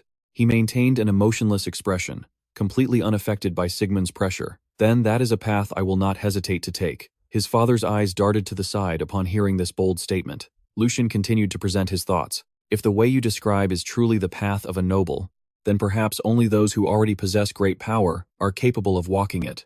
While innocent people live in fear of a monster, to claim it's brave simply because I faced it alone is, in the end, nothing but foolish recklessness. Even if I succeeded, it would still be a foolish act born from poor judgment, and ultimately, I would lose the trust of the people." And then he came to a conclusion for his father. "The true meaning of the hunt isn't the kill, but what we protect." Lucian continued, his hand lightly touching his neck. "As long as I can ensure the threat is completely eliminated, why should I care if others see my achievements as incomplete?" He added a deceptively innocent remark. "That said, I have no intention of playing the part of a brainless saint." His hand now reached for some flowers, and Lucian crushed them brutally. "It's just that. If the person I hand the credit to proves incapable of matching it," he let the petals scatter in the air to punctuate his presentation, "then it will be all too clear who is truly worthy of inheriting it." Hearing this, Sigmund remained silent. His demeanor softened somewhat when he spoke. "That answer is sufficient." Sigmund raised his teacup and replied, "To have someone challenge me so directly, I wonder how many years it's been. I certainly never expected to hear such words from you." This comment made Lucian visibly excited. "You gave an excellent answer, Lucian. As a man, you must have absolute faith in the path you've chosen." Sigmund continued speaking softly as he drank his tea. "If you let a few words shake your resolve, you will never accomplish anything of worth." Hearing this, Lucian asked in return, "Was this all just a test?" Sigmund admitted his purpose without hesitation. "Yes. I wanted to see if you would falter in the face of authority." Then, he began to explain, "Unless you are lost while still searching for your own truth. Otherwise, who would follow a leader who cannot even defend his own beliefs?" Every word had meaning. Forget becoming the head of the family. Such a person isn't even worthy of the title of a man. Lucian listened while thinking to himself, "I knew it." He was well aware that this mission was beyond my current abilities, so I was curious why he was being so harsh. He let out a sigh and then considered, "Honestly, nothing in this world is ever simple. At least the discussion seems to have ended on good terms." Then, Lucian couldn't help but ask, "Father, what about the support for this campaign?" Sigmund calmly proposed a plan. "I will provide you with the means you requested." He picked up a piece of paper as he continued. "Given the current situation, a large force would attract too much attention." He then looked over at Lucian. "They will likely move in small groups to avoid detection." Hearing this, Lucian just smiled brightly and accepted the guidance. "You're absolutely right, father. Therefore, if possible, I'd like to request a few of the family's elite knights." A week passed. We arrived at the Vestra domain. A comment was made. "This place is nothing but a dilapidated ruin," Lucian said, observing his surroundings. "The actual state of this city is even worse than the rumors. I can barely sense any signs of life in the surrounding area." Hearing this, Hugo replied to him, "Although it's quite close to Kyohem, this place has been completely depleted of resources. Its role as a vital hub was taken over by other cities long ago. Now, this land is just a ghost town, a haven for vagrants and the homeless." They discussed as they walked. "That's precisely why I chose to set up our base of operations here." At that moment, Hugo suddenly turned to Lucian and asked, "By the way, are you really not going to tell me? How did you know every detail of my plan?" In response to that, He just laughed lightly. It seems even you were completely in the dark about this, senior. He then stated his thoughts. I will give you an answer when the time is right. For now, let's focus all our attention on the prey before us. Lucian crossed his arms and asked calmly, You've set the trap carefully, haven't you? Hugo nodded in response. Of course, young master. Everything is ready. Inside the workshop, we've arranged everything meticulously. It matches the false information we fed them. The room was meticulously prepared to serve as the perfect cover, he continued to explain. As for the item you requested, young master, it has also been prepared. The only thing missing is the reinforcements to take them down. However, just a moment later, Hugo was stopped in his tracks by a question from Lucian. It wouldn't look very good if we had to rely on my father's reinforcements, would it? The man hastily denied it. Not at all, sir. Considering the serious nature of the problem we're facing this time, I fully understand that we cannot afford to make even the slightest mistake. Then, looking down at his own hands, he added, It's just, I'm very disappointed in my own weakness. If only I had enough strength to handle everything cleanly by myself. Hugo then offered an explanation. I could have helped you shine, young master. Lucian placed a hand on his shoulder and replied earnestly, Hugo, it's not that I don't understand how you feel. And then he gently reminded him, but remember that our journey has only just begun. Don't let impatience cloud your judgment and cause us to stray from our chosen path. The next words he spoke were tinged with mockery. Besides, you're only 30 years old. You still have a long road ahead of you. Hugo's mood lightened because of this. Young master, I'm actually only 23, he then sincerely explained. 30 is still a long way off. The age gap between us isn't that wide. This shocking truth made Lucian's jaw drop. A dead silence fell between the two of them. Lucian turned his head away, trying to avoid the topic. Right, well, since you're still in your early 20s. But the more he spoke, the more he hurt Hugo's young soul. Please stop correcting yourself, sir. It only makes me feel worse about myself. Crows were circling overhead. Lucian stood rooted to the spot, looking around and assessing the situation. In any case, the decisive moment is approaching, but why haven't there been any signs of them yet? Their conversation was cut short by a voice calling out, Third young master. Hugo reacted almost instantly, his hand grabbing the hilt of his sword and quickly drawing it. But before he could act, his hand was stopped, followed by the comment, Too slow. This movement concerned Hugo. His speed is beyond that of a normal person, and now he has my weapon in a tight grip. I can't move it even an inch, he grimaced, his guard raised. This is the first time someone has been able to overpower me physically, and now, I'm being restrained by this guy, rendered useless. However, Lucian then spoke up. Stand down, Hugo. He explained softly, This person is not our enemy. However, Lucian's expression didn't hide his own wariness, but the killing intent radiating from him is directed at us. What is your true purpose for coming here? The identity of the newcomer was thus revealed. Hugo, the guard, stepped back, both to protect Lucian and to keep a distance from the other man, then turned to ask, Young master, could it be that the reinforcements you mentioned are the legendary Black Guard? It is said that the Black Guard is entrusted with carrying out the most secret and brutal missions of the Vand family. They are an army of shadows that obeys only the head of the family. Lucian calmly confirmed, That's right, Hugo. They are the hunters sent here to help us with this mission. A few other members appeared. They were all collectively known as the Black Guard. One member of the team spoke up.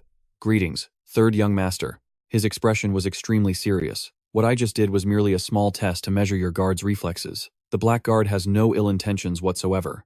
Inside, Lucian was constantly calculating. Even in his past life, their existence was kept so secret that I used to doubt whether they even truly existed. He frowned, thinking to himself, it seems the terrifying rumors about them, like ghost stories, were not exaggerated at all. And then he cautiously assessed the situation around him. I couldn't even sense their approach. Despite being extremely vigilant, even when standing right in front of me, they can conceal their presence so perfectly that I can't grasp it. Every single one of them is a true and terrifying monster. Finally, a smile appeared on Lucian's face.